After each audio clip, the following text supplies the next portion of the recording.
ಹರಿರಚಿಂತ್ಯಃ ಸರ್ವದೇವೈಕವಂತ್ಯಃ ಪರಮಗುರುರಭೀಷ್ಟಾವಾಪ್ತಿತಃ ಸಜ್ಜನಾನಾಂ ನಿಖಿಲ ಗುಣಗಣಾರ್ಣೋ ನಿತ್ಯ ನಿರ್ಮುಕ್ತದೋಷಃ ಸರಸಿಜನಯನೋऽಸೌ ಶ್ರೀಪತಿರ್ಮಾನದೋ ನಃ ಬುದ್ಧಿರ್ಬಲಂ ಯಶೋಧೈರ್ಯಂ ನಿರ್ಭಯತ್ವಮರೋಗತ ಅಜಾಡ್ಯಂ ವಾಕ್ಪಟುತ್ವಂಚ ಹನುಮತ್ಸ್ಮರಣಾತ್ ಭವೇತ್ ಭವತಿ ಯದಂ ಭಾವಾತ್ ಏಡಮುಕೋಪಿ ವಾಗ್ಮಿ ಜಡಮತಿರಪಿ ಜಂತು ಜಾಯತೆ ಪ್ರಾಜ್ಞಮೂಲಿಃ ಸಕಲವಚನ ಚೇತೋ ದೇವತಾ ಭಾರತೀ ಸಾ ಮಮ ವಚಸಿ ನಿಧತ್ತಾಂ ಸನ್ನಿಧಿಂ ಮಾನಸೇ ಚ ಅರ್ಥಿಕಲ್ಪಿತಕಲ್ಪೋऽಯಂ ಪ್ರತ್ಯರ್ಥಿಗಜಕೇಸರಿ ವ್ಯಾಸತೀರ್ಥಗುರುರ್ಭೂಯಾತ್ ಅಸ್ಮದಿಷ್ಟಾರ್ಥಸಿದ್ಧಯೇ ಕುಶಾಗ್ರಮತಯೇ ಬಾನು ದ್ಯುತಯೇ ವಾದಿಭೀತಯೇ ಆರಾಧಿತ ಶ್ರೀಪತಯೇ ಶ್ರೀ ಸುಧೀಂದ್ರಯತಿಯೈ ನಮಃ ದುರ್ವಾದಿಧ್ವಾಂತರವಯೇ ವೈಷ್ಣವೇಂದೀವರೇಂದವೇ ಶ್ರೀ ರಾಘವೇಂದ್ರ ಗುರವೇ ನಮೋ ಅತ್ಯಂತ ದಯಾಳವೇ ಆಪಾದಮೌಲಿ ಪರ್ಯಂತಂ ಗುರುಣಾಂ ಆಕೃತಿಂ ಸ್ಮರೇತ್ ತೇನ ವಿಘ್ನಾಃ ಪ್ರಣಶ್ಯಂತಿ ಸಿದ್ಧ್ಯಂತಿ ಚ ಮನೋರಥಾಃ ಸ್ವಸ್ತಿಸ್ತು ಸತಾಂ ಅಶೇಷ ಸನ್ಮಂಗಲಾನಿ ಭವಂತು. ಶ್ರೀ ಗುರುಭ್ಯೋ ನಮಃ. ಹರಿ ಓಂ.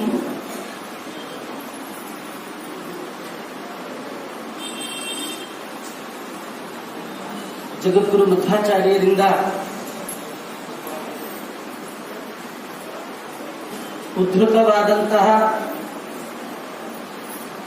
ತತ್ವವಾದ ಭಗವಂತನ ಬಗ್ಗೆ ಮನುಷ್ಯ ಮಾತ್ರದವರು ತಿಳಿಯಬೇಕಾದಂತಹ ತತ್ವಗಳು ಎಲ್ಲಿಯ ತನಕ ಭಗವಂತನ ಬಗ್ಗೆ ಸರಿಯಾದ ಅರಿವು ನಮಗೆ ಬರೋಲ್ಲ, ಅಲ್ಲಿಯ ತನಕ ಈ ದುಃಖದಿಂದ, ಹುಟ್ಟು ಸಾವಿನ ಬಂಧನದಿಂದ ಹೊರಗೆ ಬರಲಿಕ್ಕೆ ಸಾಧ್ಯನೇ ಇಲ್ಲ. ಪ್ರತಿಯೊಬ್ಬ ಜೀವ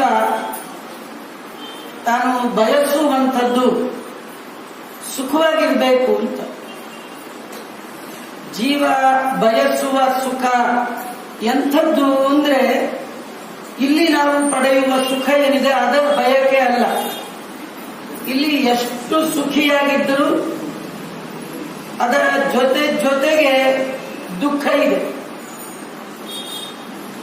ನಾಣ್ಯದ ಎರಡು ಮುಖಗಳಿದ್ದವು.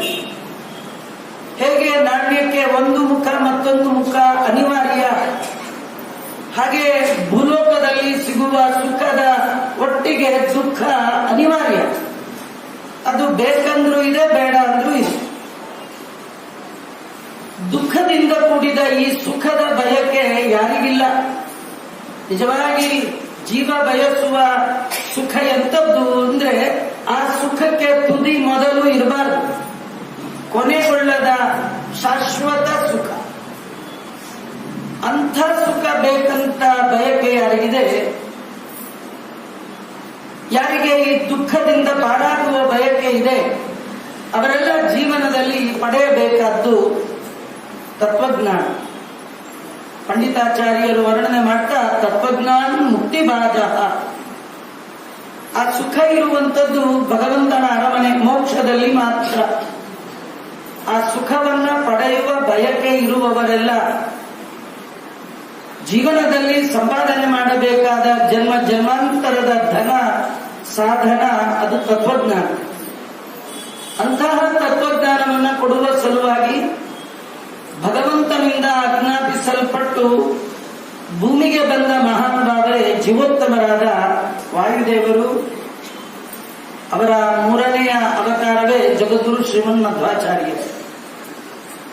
ಮಧ್ವಾಚಾರ್ಯರ ನಂತರದಲ್ಲಿ ಆಚಾರ್ಯರು ಜಗತ್ತಿನ ಸಜ್ಜನರಲ್ಲಿ ಬಿತ್ತಿದ ತತ್ವಜ್ಞಾನದ ಬತ್ತಿಯ ಬೆಳಕನ್ನ ಮತ್ತು ಬೆಳಗುವ ಸಲುವಾಗಿ, ಅದಕ್ಕೆ ಮತ್ತೆ ತೈಲವನ್ನ ಎರೆಯುವ ಸಲುವಾಗಿ, ಆ ಬೆಳಕನ್ನ ಭೂಮಿಯ ಎಲ್ಲೆಡೆಯಲ್ಲಿ ಪಸರಿಸುವ ಸಲುವಾಗಿ ಅನೇಕ ದೇವತೆಗಳೇ ಈ ಭೂಮಿಯಲ್ಲಿ ಅವತಾರ ಮಾಡಿದ್ದಾರೆ. ಒಂದಲ್ಲ ಎರಡಲ್ಲ, ಅನೇಕ ಬಾರಿ ಅವತಾರ ಮಾಡಿ ಆಚಾರ್ಯರ ಸತ್ಸಿದ್ಧಾಂತದ ವಾಂಗ್ಮಯ ಸೇವೆ, ಗ್ರಾಂತಿಕ ಕ್ರಾಂತಿಯನ್ನೇ ಅನೇಕ ದೇವತೆಗಳು ಮಾಡಿದ್ದಾರೆ. ಹಾಗೆ ಮಾಡಿದವರಲ್ಲಿ ದೇವತೆಗಳಾದ ಇಂದ್ರದೇವರು, ದೇವತೆಗಳಿಗೆ ಅರಸರು, ಅಂತಹ ಇಂದ್ರದೇವರು ಅವರು ಜೈತೀರ್ಥರಾಗಿ ಅವತರಿಸಿ ಬಂದು ಟೀಕಾಕೃತ್ಪಾದರು ಅಂತ ಹೇಳಿ ಜಗತ್ತಿನಲ್ಲಿ ಖ್ಯಾತಿಯನ್ನ ಪಡೆದ ಮಹಾನುಭಾವ. ಆಚಾರ್ಯರ ಪ್ರಾಯ ಎಲ್ಲ ಗ್ರಂಥಗಳಿಗೆ ವ್ಯಾಖ್ಯಾನ ಮಾಡಿದ ಮಹಾನುಭಾವರು. ಕೆಲವೇ ಕಾಲದಲ್ಲಿ ಅನೇಕ ಜನ್ಮಗಳು ಅಧ್ಯಯನ ಮಾಡಿದರೂ ಮುಗಿಯದಷ್ಟು ಗ್ರಂಥವನ್ನ ಸಾರಸ್ವತ ಲೋಕದ ಆಸ್ತಿಯನ್ನಾಗಿ ಕೊಡಮಾಡಿದ ಮಹಾನುಭಾವರು ಶ್ರೀಮದ್ ಟೀಕಾಕೃತ್ಪಾದರು. ಅವರ ನಂತರ ಭೂಮಿಯಲ್ಲಿ ಬಂದ ಎಲ್ಲ ಜ್ಞಾನಿಗಳು, ಎಲ್ಲ ಅಪರೋಕ್ಷ ಜ್ಞಾನಿಗಳು ಶ್ರೀ ಮಧ್ವಗುರುಗಳ, ಶ್ರೀ ಟೀಕಾಕೃತ್ಪಾದರ ವಾಕ್ಯಗಳನ್ನ ತಮ್ಮ ಜೀವನದ ಉಸಿರನ್ನಾಗಿ ಮಾಡಿಕೊಂಡು ಅದಕ್ಕೆ ಅನೇಕ ವ್ಯಾಖ್ಯಾನಗಳು, ಟಿಪ್ಪಣಿಯ ಮೂಲಕ ಮಾಡಿ, ಆ ಮೂಲಕ ಹರಿವಾಯು ಗುರುಗಳ ಸೇವೆ ಮಾಡಿ ತಮ್ಮ ಜೀವನವನ್ನ ಸಾರ್ಥಕ ಮಾಡಿಕೊಂಡ ಮಹಾನುಭಾವರು ಅನೇಕ ಜನ. ಹಾಗೆ ಆ ಪರಂಪರೆಯಲ್ಲಿ, ಜತೀರ್ಥರ ದಿವ್ಯವಾದ ಪರಂಪರೆಯಲ್ಲಿ ಪೂರ್ವಾದಿ ಮಠ ಅಂತ ಖ್ಯಾತವಾಗಿರ್ತಕ್ಕಂಥದ್ದು ಶ್ರೀ ರಾಜೇಂದ್ರ ತೀರ್ಥರ ಮಠ. ರಾಜೇಂದ್ರ ತೀರ್ಥರು ಶ್ರೀ ವ್ಯಾಸರಾಜ ಗುರು ಸಾರ್ವಭೌಮರ ಆ ಒಂದು ಪೀಠದ ಮೂಲ ಯತಿಗಳು. ನಮಗೆ ಆಶ್ಚರ್ಯ ಆಗುತ್ತೆ, ರಾಜೇಂದ್ರ ತೀರ್ಥರ ವಿದ್ಯೆಯ ವೈದುಷ್ಯ, ಅವರ ವಿದ್ಯೆಯ ವಿಶ್ವತೋಮುಖ ಎಷ್ಟು ದೊಡ್ಡದಿತ್ತು ಅಂದ್ರೆ, ಶ್ರೀಪಾದರಾಜರಿಗೆ ಪಾಠ ಹೇಳಿದ ಮಹಾನುಭಾವರು ವಿಭುಧೇಂದ್ರ ತೀರ್ಥರು, ಅವರಿಗೆ ಪಾಠ ಹೇಳಿಕೊಟ್ಟವರು ರಾಜೇಂದ್ರ ತೀರ್ಥರು ಅಂದ್ರೆ ತಿಳಿರಿ ಅವರ ವೈದುಷ್ಯ ಎಷ್ಟು ದೊಡ್ಡದು ಅಂತ. ಅವರಿಗೆ ಆಶ್ರಮ ಆದ ನಂತರ ಇಡೀ ದೇಶದ ಉದ್ದಗಲಕ್ಕೆ ಆಚಾರ್ಯರ ತತ್ವಜ್ಞಾನದ ಬೆಳಕನ್ನ ಬೆಳಗಿಸುವ ಸಲುವಾಗಿ ಸದಾ ಸಂಚಾರ ಮಾಡ್ತಾ, ವಾದಿ ನಿಗ್ರಹ ಮಾಡ್ತಾ, ತತ್ವವಾದದ ಬೀಜವನ್ನ ಅಲ್ಲಲ್ಲಿ ಸಜ್ಜನರ ಮನಸ್ಸಿನಲ್ಲಿ ಬಿತ್ತುತ್ತಾ ಹಾಗೆ ಹೊರಟ ಮಹಾನುಭಾವರು ರಾಜೇಂದ್ರ ತೀರ್ಥರು. ಆ ಪೀಠದಲ್ಲಿ ಬಂದ ಮಹಾನುಭಾವರೇ ನಾಳೆ ಇಲ್ಲ ನಾಡಿದ್ದು ಆರಾಧನಾಭಿಷೇಕರಾಗಿರ್ತಕ್ಕಂಥ ವ್ಯಾಸರಾಜ ಗುರು ಸಾರ್ವಭೌಮರು. ವ್ಯಾಸರಾಜ ಗುರು ಸಾರ್ವಭೌಮರು ಎಷ್ಟು ದೊಡ್ಡವರು, ಅವರ ಮಹಿಮಾ ಏನು, ಒಂದು ಶ್ಲೋಕದಲ್ಲಿ ವರ್ಣನೆ ಮಾಡ್ತಾರೆ. ರಾಘವೇಂದ್ರ ಸ್ವಾಮಿಗಳ ಪರಂಪರೆಯಲ್ಲಿ ಬಂದಂತಹ ವಾದೀಂದ್ರ ತೀರ್ಥರು, ಅವರು ಗುರುಗುಣಸ್ತವನ ಅಂತ ಆ ರಾಯರ ಮಠದ ಪರಂಪರೆಯಲ್ಲಿ ಬಂದ ಗುರುಗಳು ಮತ್ತು ಈ ಮಧ್ವ ಮತದಲ್ಲಿ ಬಂದ ಅನೇಕ ಗುರುಗಳ ಮಹಿಮೆಯನ್ನು ಕೊಂಡಾಡ್ತಾ, ಆ ಸಂದರ್ಭದಲ್ಲಿ ರಾಯರ ಗುರುಗಳಿಗೆ ಗುರುಗಳಾದ ವಿಜಯೇಂದ್ರ ತೀರ್ಥರಿಗೆ ಪಾಠ ಹೇಳಿಕೊಟ್ಟ ವ್ಯಾಸತೀರ್ಥರನ್ನ ಕೊಂಡಾಡುವಾಗ ಬೃಂದಾವನದ ಒಳಗಿರುವ ಮಂತ್ರಾಲಯ ಪ್ರಭುಗಳು ಬೃಂದಾವನದಿಂದಲೇ ಅನುಗಾಡಿ ತಮ್ಮ ಸಮ್ಮತಿಯನ್ನ ಸೂಚಿಸಿದ್ದಾರೆ. ಅಂತಹ ಅದ್ಭುತವಾದ ಮಾತನ್ನ ವಾದೀಂದ್ರ ತೀರ್ಥರು ರಾಯರ ಮುಂದೆ ವ್ಯಾಸರಾಜರ ಬಗ್ಗೆ ಹೇಳ್ತಾರೆ. ಮಾಯಾ ತಂತ್ರಾಮರಾರಿ ಸ್ಮಯಮಪನಯತೋ ಮಧ್ವ ಸಿದ್ಧಾಂತ ನಮ್ಮೋ ನೇತ್ರಾಣಿವತ್ರಯೋಪಿ ತ್ರಿಜಗತೀಂದ್ರ ಹರೇ ಇಂದತೆಯ ಪ್ರಬಂಧ ಯದ್ವಾಕ್ ಅದ್ವೈತ ವಿದ್ಯಾ ಅಚಲ ಕುಲ ಕುಲಿಶಃ ಪ್ರೌಢಿ ಮಾಡೋ ಕತೆ ಸಹ ಶ್ರೇಯೋ ಭೂಯೋ ವಿದದ್ಯ ಸುಮತಿ ಮಹಿಮಾ ಸಂಪ್ರತಿ ವ್ಯಾಸರಾಜ. ಇಂತಹ ವ್ಯಾಸರಾಜರು ಎಂತಹ ವ್ಯಾಸರಾಜರು? ಯತ್ ಪ್ರಬಂಧ, ಯಾರ ಪ್ರಬಂಧಗಳು, ಯಾರಿಂದ ರಚಿತವಾದ ಕೃತಿ ರತ್ನಗಳು.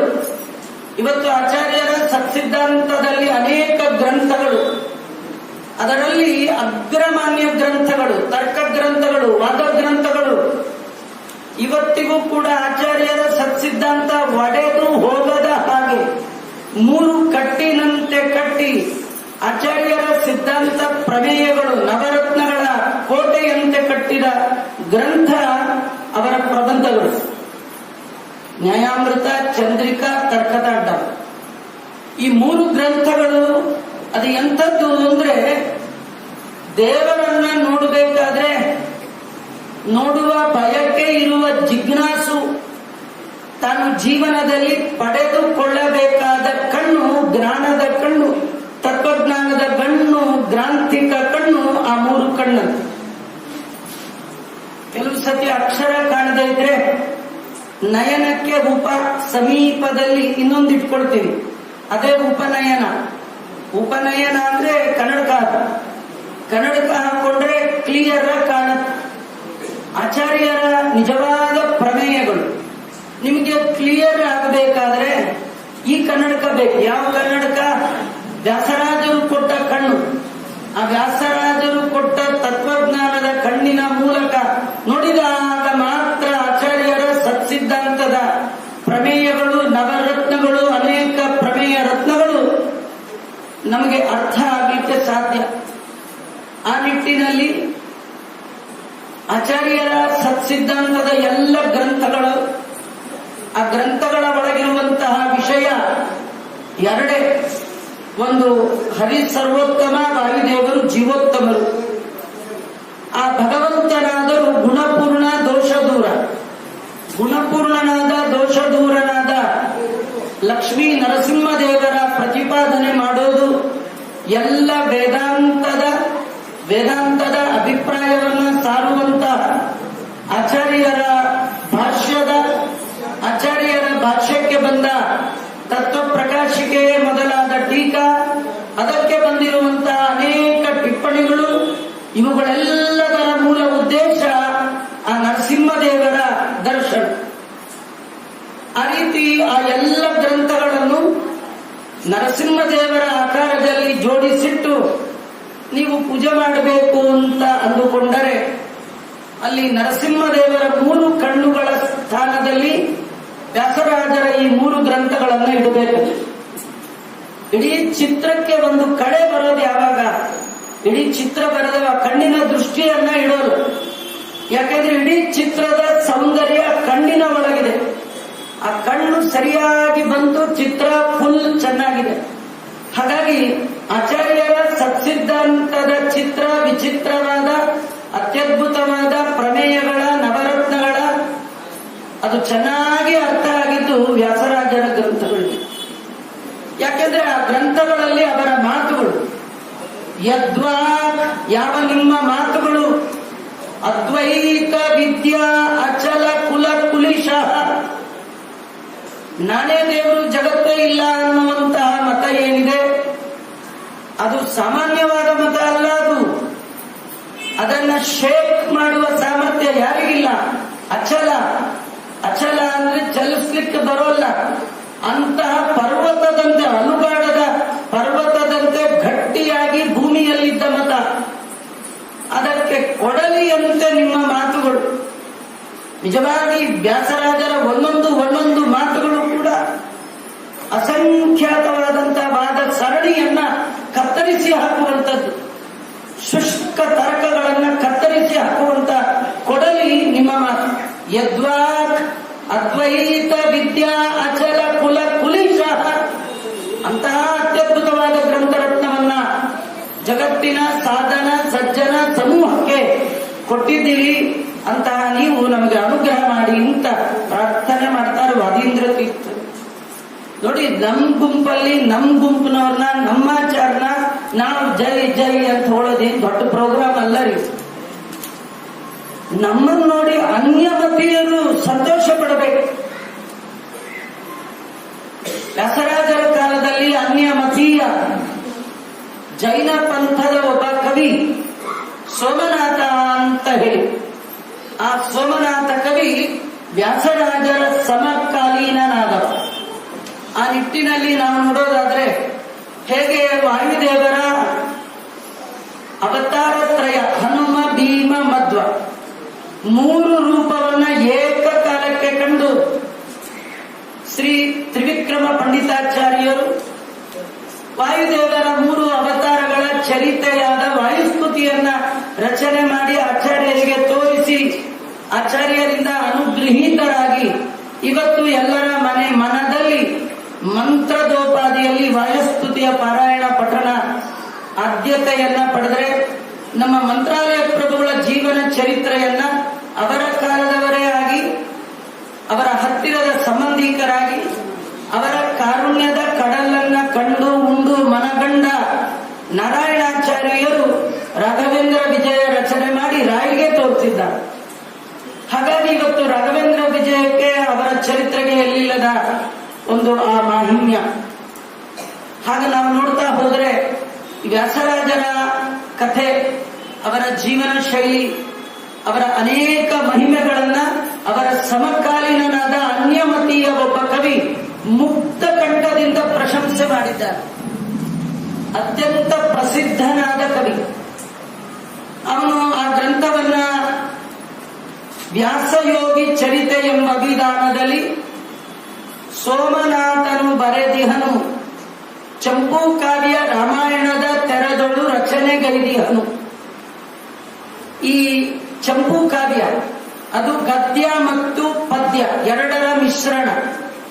ಸೋಮನಾಥ ಕವಿ ಸಂಸ್ಕೃತದಲ್ಲಿ 6 ಉಲ್ಲಾಸಗಳು, ಅಧ್ಯಾಯ ಅಂತ ಅಂತೀವಿ, ಸರ್ಗ, ಆ ರೀತಿ ಉಲ್ಲಾಸಗಳು. ವ್ಯಾಸರಾಜರ ಚರಿತ್ರೆಯನ್ನ ಏಕಾಗ್ರತೆಯಿಂದ ಓದ್ತಾ ಇದ್ರೆ, ಅವರ ಕಥೆಯನ್ನ ಕೇಳ್ತಾ ಇದ್ರೆ, ಅವರ ಮಹಿಮೆಯ ಶ್ರವಣ ಮಾಡ್ತಾ ಇದ್ರೆ ಮೈ ಮನಸ್ಸು ಮಾತು ಉಲ್ಲಾಸ ಆಗತ್ತೆ. ಎಂತಹ ಅದ್ಭುತ, ಎಂತಹ ಆಶ್ಚರ್ಯ ಇವರ ಮಹಿಮಾ ಅಂತ ತಾನೇ ಅನ್ಸತ್. ಹಾಗೆ 6 ಉಲ್ಲಾಸಗಳಿಂದ ರಚಿತವಾಗಿರ್ತಕ್ಕಂತಹ ಕಾವ್ಯ ಸಂಸ್ಕೃತ ಸಾಹಿತ್ಯದಲ್ಲಿಯೇ ಅತ್ಯದ್ಭುತವಾದ ಒಂದು ಕೃತಿ. ವ್ಯಾಸರಾಜರ ಜೀವನದಲ್ಲಿ ನಡೆದ ಅನೇಕ ಘಟ್ಟಗಳು, ಮಹಿಮೆಗಳು, ಅದನ್ನ ಸಾಕ್ಷೀಭೂತವಾಗಿ ನಿರೂಪಣೆ ಮಾಡಿದಂತಹ ಒಂದು ಕೃತಿ ಶ್ರೀ ವ್ಯಾಸಯೋಗಿ ಚರಿತ. ಇದನ್ನ 6 ಉಲ್ಲಾಸಗಳಲ್ಲಿ ಶ್ರೇಷ್ಠ ಕವಿಯಾದಂತಹ ಸೋಮನಾಥ ಆಗಿನ ಕಾಲದಲ್ಲಿ ರಚನೆ ಮಾಡಿದ್ದಾನೆ. ಮಾಡಿ ಇದನ್ನ ಅವರಿಗೆ ತೋರಿಸಿ ಅವರಿಂದ ಅನುಗೃಹೀತನಾಗಬೇಕು ಅಂತ, ಅವರನ್ನ ನೋಡಬೇಕು ಅಂತ ಬಹಳ ದಿನಗಳ ಕಷ್ಟಪಟ್ಟಿದ್ದಾರೆ. ಒಮ್ಮೆ ವ್ಯಾಸರಾಜರು ನೋಡಬೇಕು ಅಂತ ಹೊರಟ್ರೆ ಅವರು ಭೇಟಿ ಆಗೋದಷ್ಟು ಸುಲಭ ಅಲ್ಲ.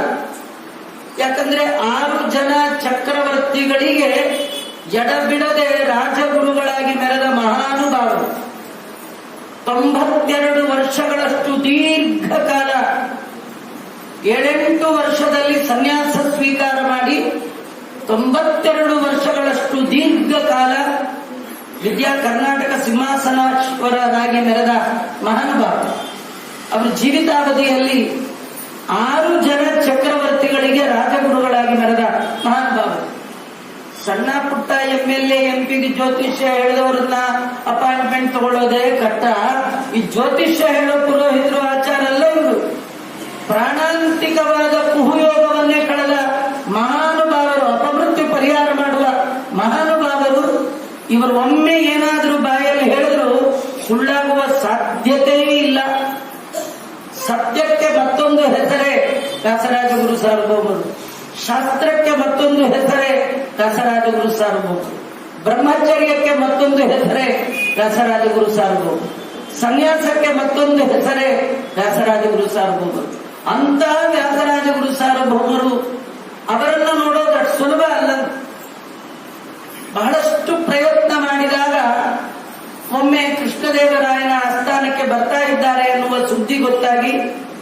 ನೋಡ್ಬೇಕು ಅಂತ ವಿಜಯನಗರಕ್ಕೆ ಬಂದ್ರೆ ಇವನು ಬರುವ ಕಾಲಕ್ಕಾಗಲೇ ಈ ಕೆಳಗಳಲ್ಲಿ ಜನ ವ್ಯಾಸರಾಜರನ್ನ ನೋಡ್ಬೇಕು ಅಂತ ನಿಂತು ಬಿಟ್ಟಿದ್ದಾರೆ. ಇವನಿಗೆ ಮುಂದೆ ಆ ಕಡೆ ಈ ಕಡೆ ಹೋಗ್ಲಿಕ್ಕೆ ಜಾಗವೇ ಇಲ್ಲ.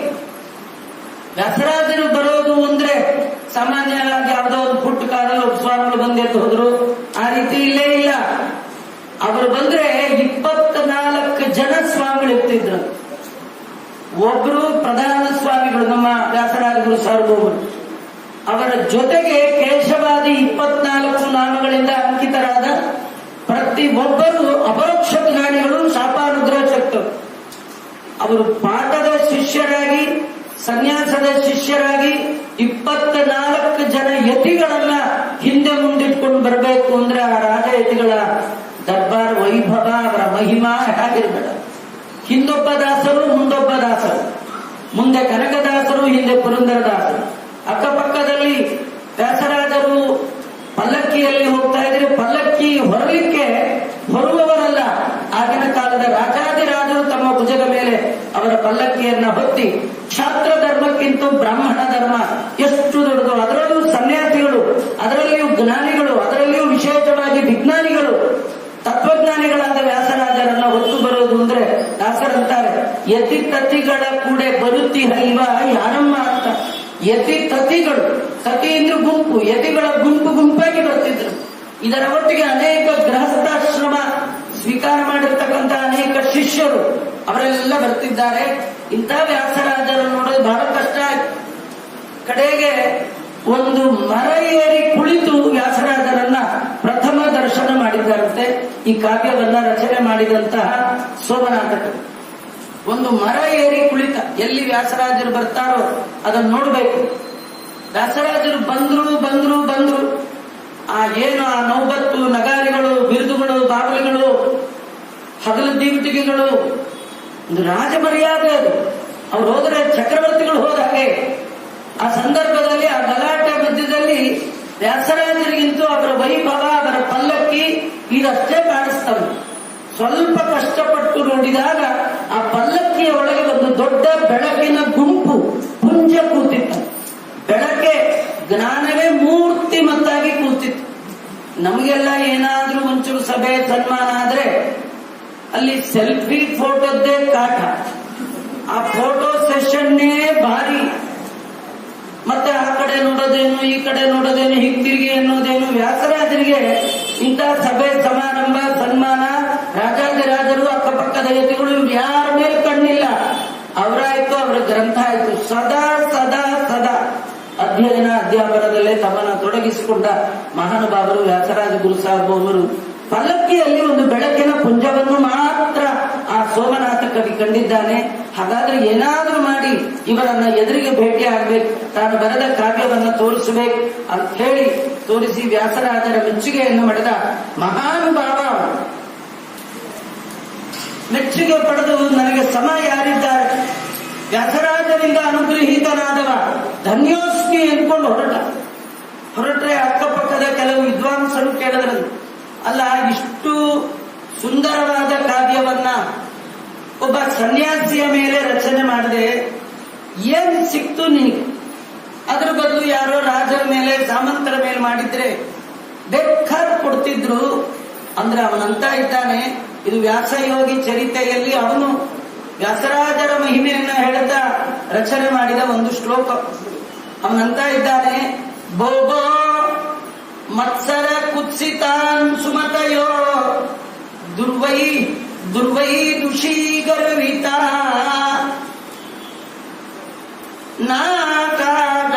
ನಾಕಾಗಾದವತಾರವಾಗಿನಃ ಇವಾಹ್ಯುಂ ಸಮಾಢೋ ಕತ್ತಿಕಂ ಶ್ಲಾಘಾ ಕಂಪನಮೇಕಮೇವ ಶಿರಸಃ ಶ್ರೀವ್ಯಾಸ ಯೋಗೀಶಿತು ಮೇರೂಣಾಂ ಶತಮರ್ಹತಿ ಕ್ಷಿತತಲೆ ವಿದ್ಯಾಸು ವಿದ್ಯಾವತಾಂ ಬೋಬೋ ಮತ್ಸರ ಕುತ್ಸಿತಾನ್ ಸುಮತಯೋ ಧ್ರುವೈಷಿ ಗರ್ವಿತ. ಹೇ ಪಂಡಿತರೇ ಅಂತ ಸಂಬೋಧನೆ ಮಾಡ್ತಾ ಇದ್ದಾರೆ. ನೀವೆಲ್ಲ ಬಹಳ ಓದ್ಕೊಂಡ್ಬಿಟ್ಟಿದ್ದೀರಿ, ನಮಗ್ ಸಮ ಯಾರು ಅಂತ. ವೈದುಷ್ಯದ ಗರ್ವ, ನಿಮಗೆ ಜಂಬ ನಿಜವಾಗಿಯೂ ಹಾಗೆ ರೀ. ಓದ್ತಾ ಓದ್ತಾ ಇವನು ನಿಜವಾಗಿ ಓದಿದ್ದಾನ, ಇವನಿಗೆ ಜ್ಞಾನ ಬಂದಿದೆಯಾ, ಭಗವಂತನ ಅರಿವು ಇವನಿಗಾಗಿದೆಯಾ? ಅಲ್ಲ, ಗೊತ್ತಾಗೋದು ಹೇಗೆ ಗೊತ್ತಾ? ಓದ್ತಾ ಓದ್ತಾ ವಿನಯ ಬಂದಿದೆ ಅಂದ್ರೆ ಹಾಗ ವಿದ್ಯಾವಂತ ಅಂತ ಅರ್ಥ. ಓದ್ತಾ ಓದ್ತಾ ಜಂಬ ಬಂದಿದೆ ಅಂದ್ರೆ ತಿಳ್ಕೊಳ್ಳಿ, ಅವನಿಗೆ ಬುಕ್ಕಿಶ್ ನಾಲೆಡ್ಜ್ ಬಂದಿದೆ, ಪದಗಳ ಅರ್ಥ ಆಗಿದೆ, ಪದಾರ್ಥ ಗೊತ್ತಾಗಿದೆ, ಪದ ಅರ್ಥ ವಾಕ್ಯ ಶಬ್ದ ಇವುಗಳಿಂದ ಪ್ರತಿಪಾದಿತರಾದ ಪರಮಾತ್ಮ ಇವನಿಗಿನ್ನೂ ಅರ್ಥ ಆಗಿಲ್ಲ. ಅರ್ಥ ಆಗಿಲ್ಲ ಅಂದ್ರೆ ದೇವರ ಇರುವಿನ ಅನುಭವ ಇವನಿಗಿನ್ನೂ ಆಗಲಿಲ್ಲ. ಯಾರಿಗೆ ತತ್ವಜ್ಞಾನದ ಮುಂದಿನ ಹಂತವಾದ ಭಕ್ತಿ, ಜ್ಞಾನದಿಂದ ಬರಬೇಕಾದ್ದು ಭಕ್ತಿ, ಆ ಭಕ್ತಿ ಬಂದಿದೆ ಅಂತಾಗತ್ತೆ, ಅವನು ಬಗ್ಗಿರ್ತಾನೆ, ಬಾಗಿರ್ತಾನೆ, ಕಂಡದ್ರಲ್ಲೆಲ್ಲ ಭಗವತ್ ಸ್ವರೂಪವನ್ನೇ ಅನುಭವಕ್ಕೆ ತಂದುಕೊಳ್ತಾ ಇರ್ತಾನೆ. ಹಾಗಾಗಿ ಅವನಿಗೆಂದು ತಲೆ ಎತ್ತಬೇಕು, ನನ್ನ ಸಮ ಯಾರು, ಈ ರೀತಿ ಜಂಬ ಬರೋದೇ ಇಲ್ಲ, ಗರ್ವ ಬರೋದೇ ಇಲ್ಲ. ಅವನಂತ ಇದ್ದಾನೆ, ಯಾರಿಗೆ ಮತ್ಸರ ಇದೆ, ಯಾರಿಗೆ ಗರ್ವ ಇದೆ, ಅವರಿಗೆ ವ್ಯಾಸರಾಜರ ಎತ್ತರ, ಅವರ ಬಿತ್ತರ, ಅವರ ಯೋಗ್ಯತೆಯ ಅನುಗ್ರಹ ಇದು ನಿಮಗೆ ಆಗ್ಲಿಕ್ಕೆ ಸಾಧ್ಯ ಇಲ್ಲ. ನನಗೆ ಗೊತ್ತು ವ್ಯಾಸರಾಜರು ಎಂತ ಮಹಾನುಭಾವರು ಅಲ್ಲ, ಏನ್ ಗೊತ್ತು, ನಾನು ಬರೆದ ಕಾವ್ಯ ಅವರು ನೋಡಿ ನನಗೆ ಬಹುಮಾನ ಕೊಡಬೇಕಾದಿಲ್ಲ, ಅಥವಾ ಬಾಯಿ ಬಿಟ್ಟು ಎಷ್ಟು ಚೆನ್ನಾಗಿ ಬರ್ದಿದ್ಯಪ್ಪ ಅಂತ ಕೂಡ ಅನ್ಬೇಕಾದಿಲ್ಲ, ಅಥವಾ ಕೈಯಲ್ಲಿ ಒಂದು ಲೆಟರ್ಗೆ ಸೈನ್ ಮಾಡಿ ಸರ್ಟಿಫಿಕೇಟ್ ಕೊಟ್ಟು ಈ ಸರ್ಟಿಫಿಕೇಟ್ ತೋರಿಸು, ಎಲ್ಲಿ ಬೇಕಾದ್ರೂ ಈ ಕೆಲಸ ಕೊಡ್ತಾರೆ, ಸರ್ಟಿಫಿಕೇಟ್ ಕೊಡೋದು ಬೇಡ, ಬಾಯಲ್ಲಿ ಏನು ಹೇಳೋದು ಬೇಡ, ಏನ್ ಸನ್ಮಾನ ಮಾಡೋದು ಬೇಡ, ದಕ್ಷಿಣ ಸಂಭಾವನಾ ಶಾಲು ಯಾವುದು ಬೇಡ, ಅಲ್ಲ ಎಲ್ಲ ಬೇಡ ಬೇಡ, ಮತ್ತೇನ್ ಬೇಕು, ಏನಿಲ್ಲ. ಶ್ಲಾಘ ಕಂಪನ ಮೇಕಮೇವ ಶಿರತಃ ಶ್ರೀವ್ಯಾಸ ಯೋಗೀಶಿತು. ಯೋಗಿಗಳಿಗೆ ಅರಸರಾದ ವ್ಯಾಸರಾಜ ಗುರು ಸಾರ್ವಭೌಮರು ನಾನು ಹೇಳುವ ಈ ಕಾವ್ಯವನ್ನ ಒಮ್ಮೆ ಕೇಳಿ, ಒಮ್ಮೆ ಹೀಗೆ ತಲೆ ಆಡಿಸ್ಬಿಟ್ರೆ ಸಾಕು. ಶ್ಲಾಘ ಕಂಪನ ಮೇಕಮೇವ, ಶ್ಲಾಘ ಕಂಪನ, ಶ್ಲಾಘನೆ ಮಾಡ್ತಾ ಒಮ್ಮೆ ಶಿರಸ್ಸನ್ನ ಅಲುಗಾಡಿಸಿಬಿಟ್ರೆ ಸಾಕು. ಇದರ ಅರ್ಥ ಏನು ಗೊತ್ತಾ? ವ್ಯಾಸರಾಜರ ತಲೆ ಶೇಕ್ ಆಗ್ಬೇಕಾದ್ರೆ ಸುಲಭಕ್ಕೆ ಶೇಕ್ ಆಗಲ್ಲ, ಆ ತಲೆ ಒಳಗೆ 6 ಶಾಸ್ತ್ರಗಳು ಅರಬು ಕೂತು ಬಿಟ್ಟಿದೆ. ಆಚಾರ್ಯರ ಸರ್ವಮೂಲದ ಮತ್ತೊಂದು ಹೆಸರೇ ವ್ಯಾಸರಾಜರು. ಆಗಿನ ಕಾಲದಲ್ಲಿ ಏನೆಲ್ಲ ಷಡ್ದರ್ಶನಗಳಿತ್ತು, ಇವತ್ತು ಯಾರ್ಯಾರು ಯಾವ್ಯಾವ ಮತಗಳು ಅಂತಿದೆ, ಆ ಎಲ್ಲ ಮತದವರು ಆಯಾಯ ಮತದಲ್ಲಿ ಪಂಡಿತರಾಗಬೇಕಾದ್ರೆ ಅನಿವಾರ್ಯವಾಗಿ ಓದಬೇಕಾದ ಗ್ರಂಥ ವ್ಯಾಸರಾಜರ ಗ್ರಂಥ. ಆಯಾಯ ಮತದವರು ತಮ್ಮ ತಮ್ಮ ಮತದನ್ನ ಅಷ್ಟು ಚೆನ್ನಾಗಿ ವಿಮರ್ಶೆ ಮಾಡಿಲ್ಲ, ಎಲ್ಲ ಮತಗಳ ವಿಮರ್ಶೆ ಮಾಡಿ ಆಯಾಯ ಮತಗಳ ಪ್ರತಿಕ್ರಮವನ್ನು ತಮ್ಮ ತಲೆಯಲ್ಲಿಟ್ಟಂತಹ ಮಹಾತಲೆ ಮಹಾವಿದ್ವತ್ ವಿಭೂತಿಗಳು ವ್ಯಾಸರಾಜ ಗುರು ಸಾರ್ವಭೌಮರು. ಅವರ ತಲೆಯನ್ನ ಅಲುಗಾಡಿಸಬೇಕು ಅಂದ್ರೆ ಅಷ್ಟು ಸುಲಭವಾಗಿಲ್ಲ. ಅವಂತ ಇದ್ದಾನೆ, ಮನಸ್ಸು ಮಾಡಿದರೆ ಮೇರು ಪರ್ವತವನ್ನ ಅಲ್ಲಾಡಿಸಬಹುದು, ಮಂದರ ಪರ್ವತವನ್ನ ಅಲ್ಲಾಡಿಸಬಹುದು, ಸಮುದ್ರ ಮಥನ ಕಾಲ ಕಿಪ್ಪು ಬಂದಿದ್ದುಂಟು, ಅಲ್ಲಾಡಿಸ್ಲಿಕ್ಕೆ ಬರುತ್ತೆ. ಆದ್ರೆ ವ್ಯಾಸರಾಜರ ತಲೆ ಸುಮ್ಮನೆ ಅಲ್ಲಾಡಲ್ಲ. ಅವರು ಅಲ್ಲಾಡ್ತು ಅಂತಾದ್ರೆ ದೊಡ್ಡ ಶಹಬಾಸ್ಗಿರಿ ಅದು. ಅಲ್ಲಿ ಹೇಳ್ತಾ ಇದ್ದಾರೆ, ಒಮ್ಮೆ ವ್ಯಾಸರಾಜರ ತಲೆಯನ್ನ ಅಲುಗಾಡಿಸಿದರೆ ನನಗೆ ಮೇರೂಣಾಂ ಕ್ಷಿತಿ ತಲೆ, ಭೂಮಿಯಲ್ಲಿ 100 ಬಾರಿ ಮೇರು ಪರ್ವತ ಅಲುಗಾಡಿದರೆ ಏನು ಬರಬೇಕು ಅಷ್ಟು ಅವರ ಒಮ್ಮೆ ತಲೆ ಅಲುಗಾಡಿಸಿದ್ರೆ ಅದಕ್ಕಷ್ಟು ಬೆಲೆ ಅಂತ ಅವನು ಪರಮತದ ಒಬ್ಬ ಕವಿ ತಾನು ವರ್ಣನೆ ಮಾಡಿದ್ದಾನೆ. ಅಂದ ಮೇಲೆ ವ್ಯಾಸರಾಜರ ಮಹಿಮಾ ಎಷ್ಟು ದೊಡ್ಡದು ಅಂತ ನಾವು ತಿಳ್ಕೊಳ್ಬೇಕು. ಶ್ರೀ ವ್ಯಾಸರಾಜ ಗುರು ಸಾರ್ವಭೌಮರ ಚರಿತ್ರೆಯನ್ನ 6 ಉಲ್ಲಾಸಗಳಲ್ಲಿ ತಿಳಿಸ್ಕೊಡ್ತಾ ಸೋಮನಾಥ ಕವಿ ಅಲ್ಲಲ್ಲಿ ಅನೇಕ ವ್ಯಾಸರಾಜನ ಮಹಿಮೆಯನ್ನ ತಿಳಿಸ್ತಾ ಇದ್ದಾರೆ. ಅವರು ಹೇಳ್ತಾ, ವ್ಯಾಸರಾಜರು ಅಂದ್ರೆ ಹೇಗಿದ್ರು ವ್ಯಾಸರಾಜರು, ಇದು ಅವನ ಮಾತಿನಲ್ಲಿ ನಾವು ಕೇಳೋಣ.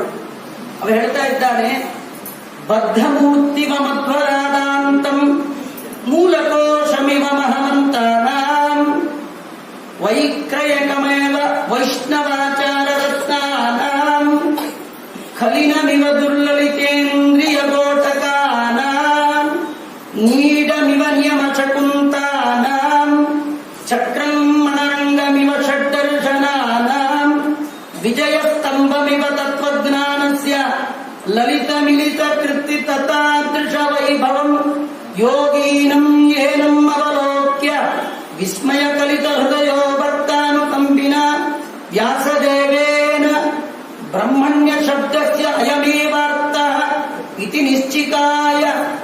ವ್ಯಾಸರಾಜರಿಗೆ ಪಾಠ ಹೇಳಿದ ಆಶ್ರಮ ಕೊಟ್ಟ ಮಹಾಗುರುಗಳು ಬ್ರಹ್ಮಣ್ಯ ತೀರ್ಥರು ಹೇಗಿದ್ರು ಅಂತ ಮೊದಲು ವರ್ಣನೆ ಮಾಡ್ತಾರೆ. ಆ ಬ್ರಹ್ಮಣ್ಯ ತೀರ್ಥರು ಅಂದ್ರೆ ಮಧ್ವರಾದ್ದಾಂತದ ಬದ್ಧ ಮೂರ್ತಿಗಳು. ಎಲ್ಲ ಮಧ್ವ ಸಿದ್ಧಾಂತವನ್ನ ತಮ್ಮ ಹೃದಯದಲ್ಲಿ ಗಟ್ಟಿಯಾಗಿ ಇಟ್ಟುಕೊಂಡ ಮಹಾನುಭಾವರು.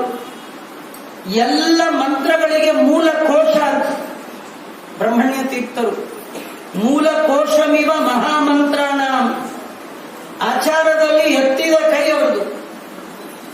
ಎಂದೆಂದೂ ವಶಕ್ಕೆ ತೆಗೆದುಕೊಳ್ಳಲಿಕ್ಕೆ ಬಾರದಂತಹ ಕುದುರೆಗಳಂತೆ ಕಂಡಲ್ಲಿ ಓಡುವ ಇಂದ್ರಿಯಗಳನ್ನ ಜಯ ಮಾಡಿದ ಮಹಾನುಭಾವರು. ನಿಯಮ ಅನ್ನುವ ಹಕ್ಕಿಗಳಿಗೆ ಬಿಡಾರದಂತೆ ಪಂಜರದಂತೆ ಇದ್ದವರು. ಅನೇಕ ನಿಯಮಗಳನ್ನ ತಮ್ಮ ಜೀವನದಲ್ಲಿ ರೂಢಿಸಿಕೊಂಡ ಮಹಾನುಭಾವರು. ಸದಾ ಸುತ್ತಾ ಇರ್ತಂತೆ. ಪುಸ್ತಕ ನಿರಪೇಕ್ಷಿಯಾದ ಮಸ್ತಕದಲ್ಲಿ 6 ದರ್ಶನವನ್ನ ರೂಢಿಸಿಕೊಂಡ ಮಹಾನುಭಾವರು ಬ್ರಹ್ಮಣ್ಯ ತೀರ್ಥರು. ವಿಜಯ ಸ್ತಂಭವಿವ ತತ್ವಜ್ಞಾನಸ್ಯ. ತತ್ವಜ್ಞಾನದ ಒಂದು ಆಧಾರ ಸ್ತಂಭ ವಿಜಯ ಸ್ತಂಭ.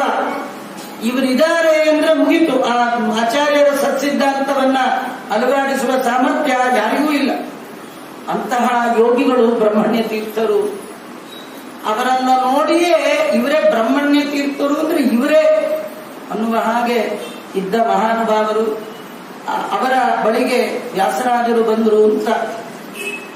ಏನು ಕಥೆ ಅಂದ್ರೆ, ಬ್ರಹ್ಮಣ್ಯ ತೀರ್ಥರ ಪರಮಾನುಗ್ರಹದಿಂದ ಬಂದ ಮಹಾನುಭಾವರು ವ್ಯಾಸರಾಜಗುರು ಸಾರ್ವಭೌಮರು. ವ್ಯಾಸರಾಜಗುರು ಸಾರ್ವಭೌಮರು ಅವತಾರ ಮಾಡುವ ಕಾಲಕ್ಕಾಗಲೇ ಅವರ ತಂದೆ ತಾಯಿಗಳಿಗೆ ಬಹಳ ವೃದ್ಧಾಪ್ಯ ಬಂದಿತ್ತು. ಇನ್ನೇನು ಸಾಯುವ ಸಮೀಪದ ಸ್ಥಿತಿ. ಅಂಥ ಕಾಲದಲ್ಲಿ ಬ್ರಹ್ಮಣ್ಯ ತೀರ್ಥರ ವಿಶೇಷ ಅನುಗ್ರಹ, ಕೇವಲ ದೊಡ್ಡವರ ಅನುಗ್ರಹ ಬಲ ಮಾತ್ರದಿಂದ ಭೂಮಿಯಲ್ಲಿ ಅವತರಿಸಿ ಬಂದ ಮಹಾನುಭಾವರು. ಆ ಕಥೆಯೆಲ್ಲ ಕೇಳಿದ್ದೀನಿ. ತಾಯಿಯಾದವಳು ನಮಸ್ಕಾರ ಮಾಡಲಿಕ್ಕೆ ಹೋದಾಗ ಬ್ರಹ್ಮಣ್ಯ ತೀರ್ಥರು ದೀರ್ಘ ಸುಮಂಗಲಿ ಭವ ಅಂದದ್ದು. ಅವಳ ಆಶ್ಚರ್ಯದಿಂದ ಮತ್ತೆ ನೋಡುವಾಗ ಸುಪುತ್ರ ಪ್ರಾಪ್ತಿರಸ್ತು ಅಂದದ್ದು. ಒಂದಕ್ಕಿಂತ ಒಂದು ವಿಚಿತ್ರ. ಯದ್ಯಪಿ ಸನ್ಯಾಸಿಗಳಿಗೆ ನಮಸ್ಕಾರ ಮಾಡಿದಾಗ ಈ ಮಾತೆಲ್ಲ ಆಡೋಲ್ಲ. ಕೇವಲ ನಾರಾಯಣ ಸ್ಮರಣೆ ಮಾಡುವವರು ವಿಶೇಷವಾಗಿ ಬಾಯಿಬಿಟ್ಟು ಒಳ್ಳೆ ಮಗ ಆಗಲಿ ಆಶ್ಚರ್ಯದಿಂದ ಕೇಳುವಾಗ ಮತ್ತು ಆಶ್ಚರ್ಯದ ಮಾತನ್ನ ಹೇಳ್ತಾರೆ ಬ್ರಹ್ಮಣ್ಯ ತೀರ್ಥರು. ಹುಟ್ಟುವ ಮಗು ಮನೆಯಲ್ಲಿ ಹುಟ್ಟಿದರೆ ನಿಮಗೆ, ಅದು ಮನೆಯಿಂದ ಹುಟ್ಟದಿದ್ದರೆ ನಮಗೆ ಅಂತ ಹೇಳಿ. ಅದು ಹಾಗೆ ಆಗಿರ್ತಕ್ಕಂಥದ್ದು. ಇನ್ನೇನು ಮಗು ಪ್ರಸವಿಸಬೇಕು.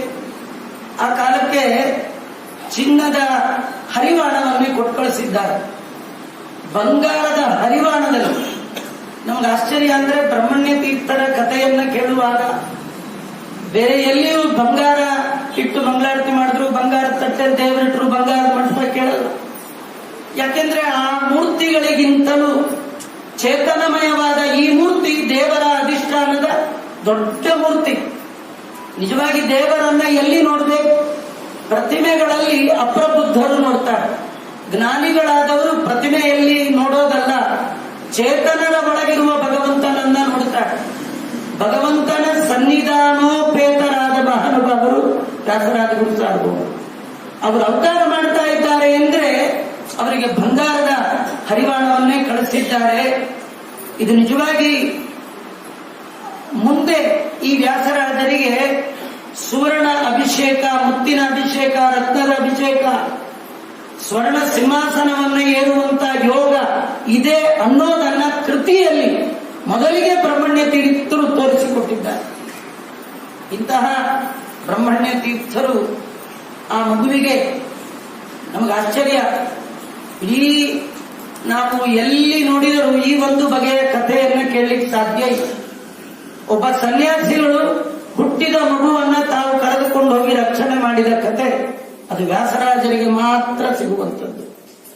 ಹುಟ್ಟಿದ ತಕ್ಷಣ ಮಗು ಕುಡಿದ ಹಾಲು ಅದು ಆಚಾರ್ಯರ ಕರಾಚಿತವಾದ ಪ್ರತಿಮೆಗೆ ಸಾಲಿಗ್ರಾಮಕ್ಕೆ ಅಭಿಷೇಕ ಮಾಡಿದ ಹಾಲನ್ನೇ ಕುಡಿಸಿದ್ದಾರೆ. ಅದು ಅವರು ಇವರು ಕುಡಿಸಿಲ್ಲ. ಆ ಪ್ರತಿಮೆಯನ್ನ ಪೂಜೆ ಮಾಡುವಂತಹ ಸ್ವತಃ ಬ್ರಹ್ಮಣ್ಯ ತೀರ್ಥರೇ ಹಾಲನ್ನ ಕೊಟ್ಟಿದ್ದಾರೆ.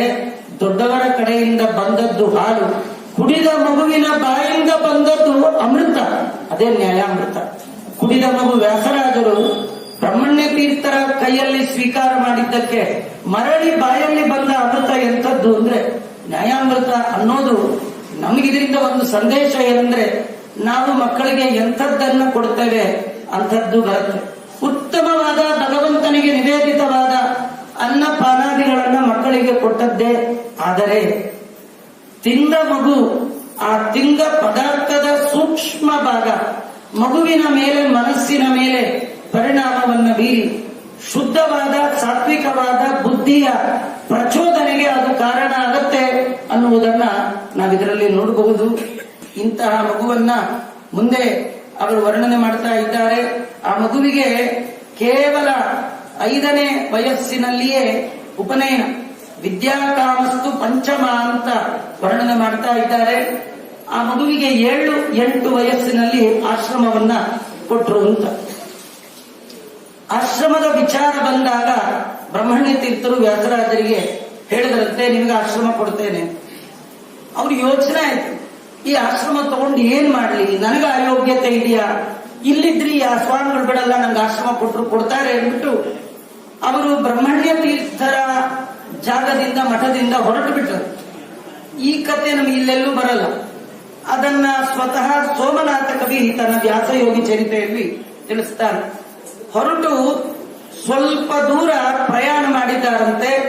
ಪ್ರಯಾಣ ಮಾಡಿ ಆಯಾಸದಿಂದ ಒಂದು ಮರದ ಬುಡದಲ್ಲಿ ಕೂತಾಗ ಕಣ್ಣು ಮುಚ್ಚಿದ್ದಾರೆ. ಅವರಿಗೆ ಅಲ್ಲಿ ಸ್ವಪ್ನದಲ್ಲಿ ಶೇಷಶಾಹಿಯಾದ ಭಗವಂತ ಕಂಡು, ನೀವು ಅವತಾರ ಮಾಡಿರೋದೇ ಸನ್ಯಾಸ ದೀಕ್ಷೆಗೋಸ್ಕರ, ನೀವು ಸ್ವೀಕಾರ ಮಾಡಿ ಅಂತ ಹೇಳಿದ್ರು ಅನ್ನುವ ಈ ವಿಚಾರವನ್ನ ಆ ಸಂದರ್ಭದಲ್ಲಿ ಸೋಮನಾಥ ಕವಿ ಮಧ್ಯೆ ಮಾರ್ಗಂ ವನಶಿಖಿನ ಮಾತಪೈ ಕ್ಲಾಂತ ಕಾಂತಿ ಪಾಯಂ ಪಾಯಂ ಸರಸಿ ಸರಸಿ ಪ್ರವಡಯೋಧನ್ಯಯಂಬ ಶಾಖಾ ಜಾತೈ ಕಬಲಿತ ದಿಶಕಸ್ಯ ಚಿನ್ನು ಮೂಲಮಾದಾನ್ಯಕ್ರೋಧೋ ಸತು ಸಿತಟಿಲಂ ಶಾಂತಿಮಾರ್ಪಣಾಯ ತಂ ಶನೈ ಪ್ರತ್ಯಾದಿಗ್ನೈ ತತ್ರ ನಿದ್ರಾತನೈಜಿ ತಕ್ಷಣೇ ವಟಪತ್ರ ಪುಟಾದೀನಾಂ. ಆ ಸಂದರ್ಭದಲ್ಲಿ ಭಗವತ ಲಕ್ಷ್ಮೀ ಸಹಾಯೇನ ಬೋಧಿತ ನಿಜಾವತಾರ ಕರಣೀಯ ತಕ್ಷಣೇ ವಟಪತ್ರ ಪುಟಾದಿವ ಗಗನ ಪತಾವತೀರ್ಣೇನ ಸುಪೂರ್ಣೋ ಪ್ರವಾಕ್ಯರೂಢೇನ ಕೋಟೀರ ಕೋಟಿ ಘಟಿತಾಂಜಲಿ ಮಹಿಮ್ನಾ ಪಾರ್ಶ್ವ ಪ್ರವರ್ತ್ಯಮಾನ ನಾನಾ ಗೀತ ಶ್ಲಾಘ ಕಂಪಮಾನಂ ಪುಟಾಗ್ರೇಣ ಭಗವತ ಲಕ್ಷ್ಮೀ ಸಹಾಯೇನ ಬೋಧಿತ ನಿಜ ಅವತಾರ ಕರಣೀಯ.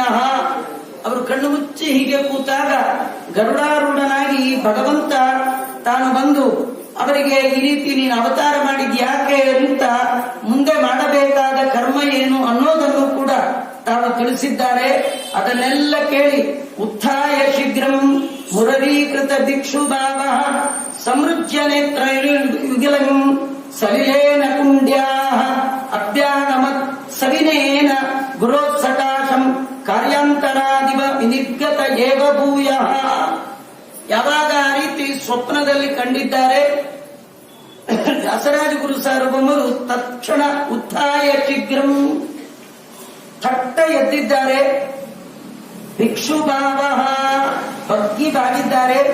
ಸಮೃದ್ಧ ನೇತ್ರ ಯುಗಲಂ ಎರಡೂ ಕಣ್ಣನ್ನು ಉಜ್ಕೊಳ್ತಾ ಇದ್ದಾರೆ. ಎಂತ ಆಶ್ಚರ್ಯವನ್ನ ನೋಡಿದೆ ಅಂತ ಹೇಳಿ ವಿನಯದಿಂದ ಗುರುಗಳ ಬಳಿ ಬಂದಿದ್ದಾರೆ. ಗುರುಗಳ ಮಾತು ಕೇಳಿದ್ರೆ ಚೆನ್ನಾಗಿರ್ತಿತ್ತು, ಈಗ ಭಗವಂತನ ಆಜ್ಞೆ ಆಗಿದೆ, ನಾನು ಬೇರೆ ಏನು ಮಾಡುವ ಹಾಗಿಲ್ಲ. ಕಾರ್ಯಾಂತರಾದಿವ ವಿನಿರ್ಗತ ಏವ ಭೂಯ, ಮತ್ತೆ ಬೇರೆ ಆಲೋಚನೆಯನ್ನೇ ಮಾಡದೆ ಗುರುಗಳ ಅನುಗ್ರಹದಿಂದ ತದನುಗುಣರತ್ರ ಮತಿಗಾತ್ಯ ಗುರೋ ಪ್ರತ್ಯಯಂ, ಆ ಮುಂದೆ ಯಥಾವಿಧಿ ಚತುರ್ಥಾಶ್ರಮಂ ಪರ್ಯಗ್ರಹೀತ್. ವ್ಯಾಸಯೋಗಿ ಚರಿತೆಯಲ್ಲಿ ಸೋಮನಾಥ ಕವಿ ಹೇಳ್ತಾ ಇದ್ದಾನೆ, ಪರಮಹಂಸರ ಲಕ್ಷಣೋದಾರಂ. ಪರಮಹಂಸರು ಸನ್ಯಾಸಿಗಳಿಗೆ ಯಾವೆಲ್ಲ ಕ್ರಮದಲ್ಲಿ ಚಾತುರ್ಥ್ಯಾಶ್ರಮವನ್ನು ಕೊಡಬೇಕು ಅಂತಹ ವರ್ಣಾಶ್ರಮ 4ನೇ ಆಶ್ರಮ ಸನ್ಯಾಸಾಶ್ರಮವನ್ನ ಬ್ರಹ್ಮಣ್ಯ ತೀರ್ಥರು ವ್ಯಾಸರಾಜರಿಗೆ ಕೊಟ್ಟಿದ್ದಾರೆ. ಪ್ರಾಪಂ ಅಶ್ರಮಾದೇವ ತುರೀಯಂ ಮಾಧ್ಯಾದೀವ ತದ್ದಿ ಸ್ವಯಂ ಅಪ್ಪುಗ್ರಾನ್ ಗುಣಾನುಪೇತ್ಯ ಶ್ರವಣಾದಿದಾನ್ ಮಧ್ಯಸ್ಥಿತಾಂತ ಲಂಬೆ ಷಡ್ದರ್ಶನಾನ್ಯಪಿ ದದಾರ ಸನ್ನಿಭಾನಿ. ಅಷ್ಟೇ ಅಲ್ಲ, ಜೊತೆಗೆ ಎಲ್ಲ ವಿದ್ಯೆಯನ್ನ ವ್ಯಾಸರಾಜರಿಗೆ ಬ್ರಹ್ಮಣ್ಯ ತೀರ್ಥರು ಹೇಳಿಕೊಟ್ಟಿದ್ದಾರೆ. ಹೇಳಿ ಮತ್ತೆ ಹೆಚ್ಚಿನ ವಿದ್ಯಾಭ್ಯಾಸ ಆಗಲಿ ಅಂತ ಹೇಳಿ ಶ್ರೀಪಾದರಾಜರ ಹತ್ರ ಕಳಿಸಿದ್ದಾರೆ. ಶ್ರೀಪಾದರಾಜರ ಹತ್ರ ಯಾಕೆ ಕಳಿಸಿದ್ರು?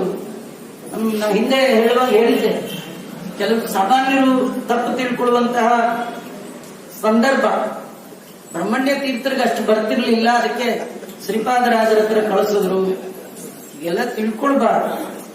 ಅದು ಯಾರ ಕಡೆಯಿಂದ ಯಾರಿಗೆ ಉಪದೇಶ ಮಾಡಿಸಬೇಕು, ಭಗವಂತನ ಇಚ್ಛೆ. ಬಲ್ಲ ಜ್ಞಾನಿಗಳು ತಮಗೆ ಹೆಸರು ಬರಬೇಕು, ಇವರು ನಮ್ಮ ಶಿಷ್ಯರಾಗಬೇಕು, ಹೀಗೆಲ್ಲ ಅವ್ರಿಗೆ ಏನ್ ಭಾವನೆ ಇಲ್ಲೇ ಇಲ್ಲ. ನಿಮ್ಗೆಲ್ಲ ಗೊತ್ತಿರೋ ಕಥೆ. ಜಗನ್ನಾಥದಾಸರು ವಿಜಯದಾಸರ ಹತ್ರ ಹೋದಾಗ ವಿಜಯದಾಸರೇ ಮನಸ್ಸು ಮಾಡಿ ಅವ್ರ ಹೊಟ್ಟೆ ನೋವು ಕಳೆದು ಅವ್ರಿಗೊಂದಷ್ಟು ಪಾಠ ಪ್ರವಚನ ಮಾಡಿ ಕಳಿಸಿದ್ರೆ ಏನಾಗ್ತಿರ್ಲಿಲ್ವಾ? ಯಾಕೆ ಅವ್ರು ಮಾಡ್ಲಿಲ್ಲ? ಅವ್ರು ಗೋಪಾಲದಾಸ ಹತ್ರ ಯಾಕೆ ಕಳಿಸಿದ್ರು? ಇವ್ರು ಬರಲ್ಲ ಅಂತ ಕಳಿಸಿದ್ದಲ್ಲ, ಆದ್ರೆ ಯಾರಿಗೆ ಯಾರು ಉದ್ಧಾರಕರು, ಯಾರಿಗೆ ಯಾರು ಯಾವ ಕಾಲಕ್ಕೆ ಭಗವಂತನ ಯಾವ ಅರಿವು ಕೊಡಬೇಕು ಅಂತ ಅವರು ಬಲ್ಲವರಾದ ಕಾರಣ ಆ ಕಾರ್ಯವನ್ನ ಮಾಡ್ತಾರೆ. ಹೀಗಾಗಿ ದಾಸರಾಜ ಗುರು ಸಾರ್ವಭೌಮರನ್ನ ಬ್ರಹ್ಮಣ್ಯ ತೀರ್ಥರು ಶ್ರೀಪಾದರಾಜರ ಹತ್ರ ಕಳಿಸಿದ್ದಾರಂತೆ. ಶ್ರೀಪಾದರಾಜರು ಎಂಥವರು ಅದನ್ನು ವ್ಯಾಸಯೋಗಿ ಚರಿತ್ರೆಯಲ್ಲಿ ಹೇಳ್ತಾ, ತತ್ರ ಸತತ ವಿಹಿತಾದಿವಾಸಾಂ ಸನಕಮಿವ ಮಹರ್ಷಿಭಿಃ ಬ್ರಹ್ಮವಾದಿಭಿರಂತೆ ವಾಸಿಭಿಃ ಉಪಾಟ್ಯಮಾನಂ ಪ್ರತಿ ವಿಬುಧ ವಿಟಪಿ ಪಾಟನ ಕ್ರೀಡನ ಕಠೋರ ಕುಟಾರ ಧಾರಯಮಾಣ ವಾಗ್ಗುಂಬಂ ಮರಿದಂದ ವಿಸಪ್ಪಿಯ ಸಕಾಶ ಪ್ರವರ್ತಿತ ಚಕ್ರದ ಸರ್ದಾವತಾರಂ ನಿಕ್ಷೇಪ ಭಾಜನಮಿವ ಮಧ್ವಮುನಿ ನಿಹರತ್ಯ. ನಿಕ್ಷೇಪ ಭಾಜನ ಮಧ್ವಾಚಾರ್ಯರ ಶಾಸ್ತ್ರದ ನಿಕ್ಷೇಪ ನಿಧಿ ಅದ್ಯಾರಂದ್ರೆ ಶ್ರೀಪಾದರಾಜರು. ಶ್ರೀಪಾದರಾಜರು ಹೇಗಿದ್ರು ಅಂದ್ರೆ ಆಚಾರ್ಯರ ಸರ್ವಮೂಲ ಗ್ರಂಥಗಳ ಸತ್ಸಿದ್ಧಾಂತದ ನಿಕ್ಷೇಪ, ದೊಡ್ಡ ನಿಧಿ ಅಂತವರು. ಅವರ ಬಳಿಗೆ ಕರ್ಕೊಂಡು ಹೋಗಿದ್ದಾರೆ. ಅಲ್ಲಿ ಅನೇಕ ಜನ, ಬ್ರಹ್ಮದೇವರ ಬಳಿಯಲ್ಲಿ ಸನಕಾದಿಗಳು ಹೇಗಿರ್ತಾರೆ ಹಾಗೆ ಶ್ರೀಪಾದರಾಜರ ಬಳಿಯಲ್ಲಿ ಅನೇಕ ಜ್ಞಾನಿ ಶಿಷ್ಯರು ಸುತ್ತಲೂ ಕೂತಿದ್ದಾರೆ. ಪ್ರತಿ ವಿಬುಧ ವಿಟಪಿ ಪಾಠನ ಕ್ರೀಡನ ಕಠೋರ ಕುಟಾರಾದ ಪ್ರತಿನಿತ್ಯದಲ್ಲಿ ಅನೇಕ ಬೇರೆ ಬೇರೆ ದೇಶದ ವಿದ್ವಾನ್ಮಣಿಗಳು ಬರಬೇಕು, ವಾದ ಮಾಡಬೇಕು, ಅದರಲ್ಲಿ ವಾಕ್ಯಾರ್ಥ ನಡಿಬೇಕು. ಅವರ ಎಲ್ಲ ಮಾಯಾವಾದದ ಮತವನ್ನ ಕುಟಾರದಂತೆ ಕತ್ತರಿಸಿ ಹಾಕುವಂತಹ ವಾಗ್ಗುಂಪಂ ಅಂತ ಅವರ ವಾಕ್ಗಳು. ಅವರ ಗ್ರಂಥಕ್ಕೆ ವಾಗ್ವಜ್ರ ಅಂತ ಹೆಸರು. ಶ್ರೀ ಟೀಕಾಕೃತ್ಪಾದರ ನ್ಯಾಯ ಸುಧೆಗೆ ಶ್ರೀಪಾದರಾಜರು ಬರೆದ ವ್ಯಾಖ್ಯಾನದ ಹೆಸರೇ ವಾಗ್ವಜ್ರ. ಅದರ ನಮ್ಮ ಶ್ರೀಪಾದರಾಜರ ಮಾತುಗಳು ಹೇಗುತ್ತಂದ್ರೆ ಪ್ರತಿವಾದಿಗಳ ಮಾತಿಗೆ ಕುಟಾರದಂತೆ ಇರ್ತಕ್ಕಂಥದ್ದು ಅಂತ ಕೂಡ ವರ್ಣನೆ ಮಾಡ್ತಾ ಇದ್ದಾರೆ. ಅಂತಹ ಗಾಂಭೀರ್ಯವೇ ಮೊದಲಾದ ಸಾಕ್ಷಾತ್ಕಾರ ನಿವ ಧೈರ್ಯಸ್ಯ, ಧೈರ್ಯದ ಮತ್ತೊಂದು ಹೆಸರೇ ಶ್ರೀ ಶ್ರೀಪಾದರಾಜರು. ಇಂತಹ ಸದ್ಗುಣ ಗ್ರಾಮಸ್ಯ, ಸದ್ಗುಣ ಗ್ರಾಮ ಅಂತ ಎಲ್ಲ ಗುಣಗಳು ಗುಂಪಾಗಿ ಒಬ್ಬರಲ್ಲಿತ್ತು. ಅವರು ಯಾರಂದ್ರೆ ಶ್ರೀಪಾದರಾಜರು. ಅಂತಹ ಶ್ರೀಪಾದರಾಜರ ಆ ಮಹಾತ್ಮೆಯನ್ನು ತಿಳಿದು ಅವರ ಬಳಿಗೆ ಬಂದು ಅವರು ಕೈ ಮುಗಿದು ನಿಂತಿದ್ದಾರೆ ವ್ಯಾಸರಾಜರು. ಏನಂ ಸದೃಷ್ಟ ಶ್ರೀಪಾದರಾಜರು ಈ ವ್ಯಾಸರಾಜರು ಎದುರಿಗೆ ಬಂದ್ರೆ ಏನಂ ಸದೃಷ್ಟ ಯತಿ ಸಾರ್ವಭೌಮಂ ತೇಜೋಬರೈ ದೀಪಿತ ದಿಗ್ವಿಭಾಗಂ, ತಮ್ಮ ತೇಜಸ್ಸಿನಿಂದ ಎಲ್ಲ ದಿಕ್ಕುಗಳಿಗೆ ಕಾಂತಿಯನ್ನ ಚೆಲ್ತಾ ಇದ್ದಾರಂತೆ ವ್ಯಾಸರಾಜರು. ಅವರನ್ನು ನೋಡಿಯೇ ಸ್ವಾಹಂಸಿರದ್ಗಾಢ ತರಸ್ವತಂತ ವಿಯೋಗ ಬಾಧ ವಿಷಯಂ ಶಶಂಕೆ. ಮೇಲೆ ಸ್ವಾಹಾಸ್ವದ ಅಗ್ನಿಯ ಹೆಂಡಂದಿರು ನಮ್ಮ ಯಜಮಾನ್ರು ಎಲ್ಲಿ ಹೋದ್ರು ಅಂತ ವಿರಹ, ಅದು ಎಲ್ಲಿ ಹೋಗಿದ್ದಾರೆ? ಆ ಕಾಂತಿ, ಆ ಬೆಳಕು, ಆ ಅಗ್ನಿ ಎಲ್ಲಿದೆ ಅಂದ್ರೆ ವ್ಯಾಸರಾಜರಲ್ಲಿದೆ. ಯಜಮಾನ್ರು ಎಲ್ಲಿದ್ದಾರೆ? ವ್ಯಾಸರಾಜರಷ್ಟು ತೇಜಸ್ಸು, ಅವರ ತೇಜಸ್ಸು ಅಷ್ಟಿತ್ತು ಅಂತ ಹೇಳ್ತಾ ಇದ್ದಾರೆ. ಅಸ್ಮೈ ತಥೋ ವ್ಯಾಸ ಮುನೀಶ್ವರಾಯ ಜಾಜ್ವಲ್ಯಮಾನಾಯ ತಪ ಪ್ರಭಾವೈ ಶಿಷ್ಯೋಪನೀತೈ ಸಕುಶಾಸನಾದ್ಯೈ ಯಥೋಚಿತಂ ಸತ್ಕೃತಿ ಆಗತಾನ ಅಸ್ಯೈ ತಥೋ ವ್ಯಾಸ ಮುನೀಶ್ವರಾಯ. ಇಂತಹ ವ್ಯಾಸರಾಜರನ್ನ ಹೇಗಿದ್ದಾರೆ? ಜಾಜ್ವಲ್ಯಮಾನಾಯ ತಪ ಪ್ರಭಾವೈ, ತಮ್ಮ ತಪಸ್ಸು ಅಧ್ಯಯನ ಅಧ್ಯಾಪನವೇ ದೊಡ್ಡ ತಪಸ್ಸು. ಆ ತಪಸ್ಸಿನಿಂದ ಜಾಜ್ವಲ್ಯಮಾನರಾದ ಈ ವ್ಯಾಸರಾಜರನ್ನ ಶಿಷ್ಯರಂತೆ ಸ್ವೀಕಾರ ಮಾಡಿ ಯಥೋಚಿತವಾಗಿ ಇನ್ನೊಬ್ಬ ಸನ್ಯಾಸಿಗಳು ಬಂದಾಗ ಏನೆಲ್ಲ ಮಾಡಬೇಕು ಆ ರೀತಿಯೆಲ್ಲ ಮಾಡಿದ್ದಾರಂತೆ. ಅವರನ್ನ ತಾವು ತಮ್ಮ ಬಳಿ ಇಟ್ಕೊಂಡು ಅಧ್ಯಯನ ಮಾಡಿಸ್ತಾ ಇದ್ದಾರೆ. ಶ್ರೀಪಾದರಾಜರು ಕೆಲವೇ ವರ್ಷಗಳು ಪಾಠ ಹೇಳಿದರೆ ಏಕಸಂಧಿಗ್ರಾಹಿಗಳು ವ್ಯಾಸರಾಜರು. ಒಮ್ಮೆ ಹೇಳಿದ್ದನ್ನ ಮತ್ತೆ ಹೇಳುವ ಪ್ರಸಂಗವೇ. ಯಾಕೆಂದ್ರೆ ವ್ಯಾಸರಾಜರು ಆ ಕಲಿಬೇಕಾದ್ದೇನಿಲ್ಲ ರೀ. ಯಾಕೆಂದ್ರೆ ಮಧ್ವ ಗುರುಗಳ ಕಥೆಯನ್ನ ಕೇಳ್ತೇವೆ. ಒಮ್ಮೆ ಪಾಠ ಹೇಳುವ ಸಂದರ್ಭದಲ್ಲಿ ವಾಸುದೇವ ಎಲ್ಲೋ ನೋಡ್ತಿದ್ದಂತೆ. ಆ ಮೇಷ್ಟ್ರಿಗೆ ಭಾರಿ ಸಿಟ್ಟು ಬಂತು. ಅವರು ಕರೆದು ಕೇಳಿದ್ರಂತ, ಅಲ್ಲಪ್ಪ ನೀನ್ ಮೂರ್ಖ ಇದ್ದೀಯಾ, ನಾನು ಪಾಠ ಹೇಳುವಾಗ ಎಲ್ಲೋ ನೋಡ್ತೀಯಲ್ಲ, ಎಲ್ಲ ನಿಂಗೆ ಬರುತ್ತಾ ಅಂತ ಏನೋ ಕೇಳಿದ್ರಂತೆ. ಅದಕ್ಕೆ ಆಚಾರ್ಯ ಹೇಳಿದ್ರಂತೆ, ನೀವು ಹೇಳಿದ್ದನ್ನೇ ಹೇಳ್ತಿರ್ತೀರಿ, ಮುಂದೆ ಹೋಗೋದೇ ಇಲ್ಲ ಅಂತ. ಅಹೋ, ನಿನಗೆಲ್ಲ ಬರೋದಾದ್ರೆ ಮುಂದಿನ ನೀನೇ ಹೇಳು ಅಂದ್ರೆ ಅವರು ಮುಂದಿಂದೆಲ್ಲ ಹೇಳಲಿಕ್ಕೆ ಶುರು ಮಾಡಿದ್ರೆ ಆಶ್ಚರ್ಯ ಆಯ್ತು. ಅಲ್ಲ, ಯಾವಾಗ ಕಲ್ತ್ರಿ ಎನ್ನುವ ಪ್ರಸಂಗದಲ್ಲಿ ಹೇಳ್ತಾರೆ, ಅತ್ರ ಜನ್ಮನಿ ನಯತ್ಪಟಿತಂತೆ. ವಿದ್ಯೆ ಒಂದು ಜನ್ಮದ ಸಾಧನೆಯಿಂದ ಬರುವಂತದ್ದಲ್ಲ. ವ್ಯಾಸರಾಜರಿಗೆ ಒಮ್ಮೆ ಹೇಳಿದ್ರೆ ಹೇಗೆ ಬರ್ತಿತ್ತು? ಅತ್ರ ಜನ್ಮನಿ ನಯತ್ಪಟಿ, ಈ ಜನ್ಮದ್ದಲ್ಲ. ಅವರು ಪ್ರಹ್ಲಾದರಾಜರಾಗಿದ್ದಾಗಲೇ ಅಮ್ಮನ ಹೊಟ್ಟೆಯಲ್ಲಿಯೇ 100 ವರ್ಷಗಳ ಕಾಲ ಅಧ್ಯಯನ ಮಾಡಿದ ಮಹಾನುಭಾವರು. ಹೀಗಾಗಿ ಶ್ರೀಪಾದರಾಜರು ಒಮ್ಮೆ ಹೇಳಿಕೊಟ್ರೆ ಸಾಕು, ಅದೆಲ್ಲ ಬಂದ್ಬಿಡ್ತಿತ್ತಂತೆ. ಅಂತಹ ಅಧ್ಯಯನ ಪಟುತ್ವ ಶ್ರೀ ವ್ಯಾಸರಾಜ ಗುರುಸಾರ್ವಭೌಮರದು. ಈ ಸಂದರ್ಭದಲ್ಲಿಯೇ ಶೇಷದೇವರ ವಿಶೇಷ ಅನುಗ್ರಹ ಪಾತ್ರಕ್ಕೆ ಶ್ರೀ ವ್ಯಾಸರಾಜರು ತಾವು ಪಡೆದಿದ್ದಾರೆ. ಅದೇ ಸಂದರ್ಭದಲ್ಲಿಯೇ ಒಮ್ಮೆ ಶ್ರೀಪಾದರಾಜರು ಅಭ್ಯಂಗ ಸ್ನಾನ ಮಾಡಲಿಕ್ಕೆ ಹೊರಟದ್ದು. ಅವರಿಗೆ ಸುಖ ಪ್ರಾರಬ್ಧ. ಹಾಗೆ ಹೋದ ಸಂದರ್ಭದಲ್ಲಿ ದೇವರ ನಿರ್ಮಾಲ್ಯ ಮಾಡುವ ಪ್ರಸಂಗ.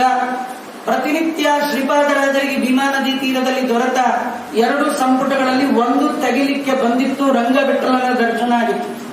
ಇನ್ನೊಂದು ತೆಗೆದಿರಲಿಲ್ಲ. ತೆಗಿಲಿಕ್ಕಾಗಲಿಲ್ಲ ಅಲ್ಲ, ದೇವರ ಇಚ್ಛೆ ಇಲ್ಲ.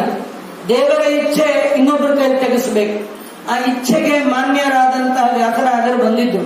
ಅವರು ತೆಗಿಲಿಕ್ಕೇನು ಹೋಗ್ಲಿಲ್ಲ, ಬರೀ ತುಳಸಿ ಹಾಕಿದ್ರು. ದೇವರಿಗೆ ಇಚ್ಛೆ ಬಂತು ಹೊರಗೆ ಬರಬೇಕು. ಥಟ್ಟ ಮೇಲೆ ಬಂದು ಕುಣಿದಿದ್ದಾನೆ. ಆ ಕಥೆ ಎಲ್ಲ ಕೇಳಿದ್ದೀರಿ. ಅಂತಹ ವ್ಯಾಸರಾಜರಿಗೆ ಒಲಿದ ಕೃಷ್ಣನ ಇದು ಕೂಡ ಆ ಸಂದರ್ಭದಲ್ಲಿಯೇ ನಡೆದಿರ್ತಕ್ಕಂಥದ್ದು. ಇಂತಹ ವ್ಯಾಸರಾಜರು ಎಲ್ಲವನ್ನೂ ಶ್ರೀಪಾದರಾಜರಲ್ಲಿ ಅಧ್ಯಯನ ಮಾಡಿದ್ದಾರೆ. ಮುಂದೆ ಇಡೀ ಜಗತ್ತಿನಲ್ಲಿ ಎಲ್ಲ ವಾದಿಗಳ ನಿಗ್ರಹ ಮಾಡಬೇಕು, ಗ್ರಂಥಗಳ ರಚನೆ ಆಗಬೇಕು, ಹೀಗೆಲ್ಲ ಹೊರಟಿರ್ತಕ್ಕಂಥದ್ದು. ಅಭೂತಪೂರ್ವೋಭ್ಯುದಯೇ ತ್ರಿಲೋಕಿ ವ್ಯಾಸಯೋಗಿ ಚರಿತ್ರೆಯಲ್ಲಿ ವರ್ಣನೆ ಮಾಡ್ತಾ ಹೇಳ್ತಾರೆ, ಐ ಜಗತಿ ವಿಜಯತೆ ಕೇವಲಂ, ಇಡೀ ಜಗತ್ತನ್ನೇ ಗೆಲ್ಲುವಂತಹ ವಿದ್ಯೆ ನಿಮಗೆ ಬಂದುಬಿಟ್ಟಿದೆ ಅಂತ ಹೇಳಿ ಅನೇಕ ರೀತಿಯ ಆಶೀರ್ವಾದವನ್ನ ಮಾಡಿದ್ದಾರೆ. ಇಲ್ಲೆಲ್ಲ ಹೇಳ್ತಾ ವ್ಯಾಸರಾಜರು ಚಂದ್ರಗಿರಿ ಕ್ಷೇತ್ರಕ್ಕೆ ಬಂದಿದ್ದಾರಂತೆ. ಅಲ್ಲಿ ರಾಜ ಅವರನ್ನ ಸ್ವಾಗತ ಮಾಡಿದ್ದಾನೆ. ಸ್ವಾಗತ ಮಾಡಿದ ಬಗೆಯನ್ನ ವ್ಯಾಸಯೋಗಿ ಚರಿತೆಯಲ್ಲಿ ವರ್ಣನೆ ಮಾಡ್ತಾ ಇದ್ದಾರೆ. ಭಗವನ್ ಪ್ರತಿಸಮ್ಮುನಿಷಿತಂ ಮಮ ಪ್ರಾಕ್ತನುಶ್ಚರಿತೋ ಹೇನ ಅಯಂ ಖಲು ಪಲಾಯನ ಸಮಯೋ ಮದೀಯಸ್ಯ ದುರಿತಸ್ಯ. ನನ್ನ ಜನ್ಮ ಜನ್ಮಾಂತರದ ಪುಣ್ಯವೇ ವ್ಯಾಸರಾಜರ ರೂಪದಿಂದ ಬಂದಿದೆ ಅಂತ ತಿಳ್ಕೊಂಡನು. ಅಷ್ಟೇ ಅಲ್ಲ, ಅಯಂ ಖಲು ಪಲಾಯನ ಸಮಯ ಮದೀಯಸ್ಯ ದುರಿತಸ್ಯ, ನನ್ನ ಕಷ್ಟ ಕೋಟಲೆಗಳು ಇವತ್ತಿಂದ ಓಡೋಗುತ್ತೆ ಅಂತ ಅಂದ್ಕೊಂಡನು. ವ್ಯಾಸರಾಜರು ಬಂದಾಗ ಅವರನ್ನ ಸ್ವಾಗತ ಮಾಡುವ ಸಂದರ್ಭದಲ್ಲಿ ವ್ಯಾಸತೀರ್ಥರನ್ನ ನೋಡಿ ನರಸಿಂಹರಾಜ ಚಂದ್ರಗಿರಿಯ ಅರಸು ಅವನಂತ ಇದ್ದಾನೆ, ಪಲಾಯನ ಸಮಯ ಮದೀಯಸ್ಯ ದುರಿತಸ್ಯ. ಅಷ್ಟೇ ಅಲ್ಲ, ಭಗವದ್ ಆಗಮನೇನ, ನಿಮ್ಮ ಆಗಮನದಿಂದ ನಿರ್ಮಲಿತ ಆತ್ಮಕುಲಂ ಅಂತ ವ್ಯಾಸರಾಜ ಗುರು ಸಾರ್ವಭೌಮರನ್ನ ನೋಡಿ ಬಗ್ಗಿ ಬಾಗಿ ವಿನಯದಿಂದ ಕೈ ಮುಗಿದಂತ ಇದ್ದಾನೆ. ಭಗವದ್ ಆಗಮನೇನ, ತಾವು ಬಂದದ್ದರಿಂದ ನಿರ್ಮಲಿತಂ, ನಂದು ಮಲ ಕೊಳೆ ಹೋಯ್ತು. ಎಲ್ಲಿದ್ದು? ಆತ್ಮನ ಕೊಳೆ. ಆತ್ಮ ಅಂದ್ರೆ ಶರೀರ. ನನ್ನ ಮೈಗೆ ಅಂಟಿದ ಎಲ್ಲ ಕೊಳೆಯನ್ನು ಕಳ್ಕೊಂಡೆ. ಬರೀ ನನ್ನ ದೇಹಕ್ಕಲ್ಲ, ಕುಲ, ನನ್ನ ಇಡೀ ವಂಶ ನಿಮ್ಮಿಂದ ಪವಿತ್ರ ಆಯಿತು ಅಂತ ಅವರನ್ನ ತಾನು ಒಳಗೆ ಕರ್ಕೊಂಡು ಹೋಗಿದ್ದಾನೆ. ಇತ್ಯೂಚುಷೋ ನರಪದೆ ನರಸಿಂಹ ಭಾವಮಾಕಾರ ಗೋಪಿ ಕಲಯನ್ನಿವ ಭಾಸ್ವನಾಭಿ ದಂತಾವಲಿಭಿ. ಅನೇಕ ಜನ ಸೇರಿದ್ದಾರೆ, ಕರ್ಕೊಂಡು ಹೋಗ್ತಾ ಇದ್ದಾರೆ ಒಳಗೆ. ಭುಕ್ತಾಸ್ಥಾನ ಮಂಟಪ ಮಧಿರೂಢ ಕೃತ ತೀರ್ಥ ಸೇವನಾ ಭಗವಾನ್ ಚಿತ್ರೂಷ್ಮಾಗತ್ಯ ಸೇವ್ಯಮಾನಾನಾಂ ಸುದೀಯಾನಾಂ. ವ್ಯಾಸರಾಜರು ಭಾಗವತ ಪ್ರವಚನ ಮಾಡಿದರು. ಆ ಒಂದು ಸಂದರ್ಭವನ್ನು ವರ್ಣನೆ, ಚಂದ್ರಗಿರಿಯ ರಾಜ ನರಸಿಂಹ ರಾಜ ಇವರಿಗೆಲ್ಲ ವ್ಯವಸ್ಥೆಯನ್ನ ಮಾಡಿಕೊಟ್ಟ ಮೇಲೆ ಭುಕ್ತ್ವ, ಊಟ ಮಾಡಿ ಸಂಜೆ ಹೊತ್ತು ಆಸ್ಥಾನ ಮಂಟಪೆ ಅಧಿರೂಢ ಕೃತ ತೀರ್ಥ ಸೇವನ ಭಗವಾನ್ ಶುಶ್ರೂಷೆಯ ಸಮಾಗತ್ಯ ಸೇವ್ಯಮಾನಾನಾಂ.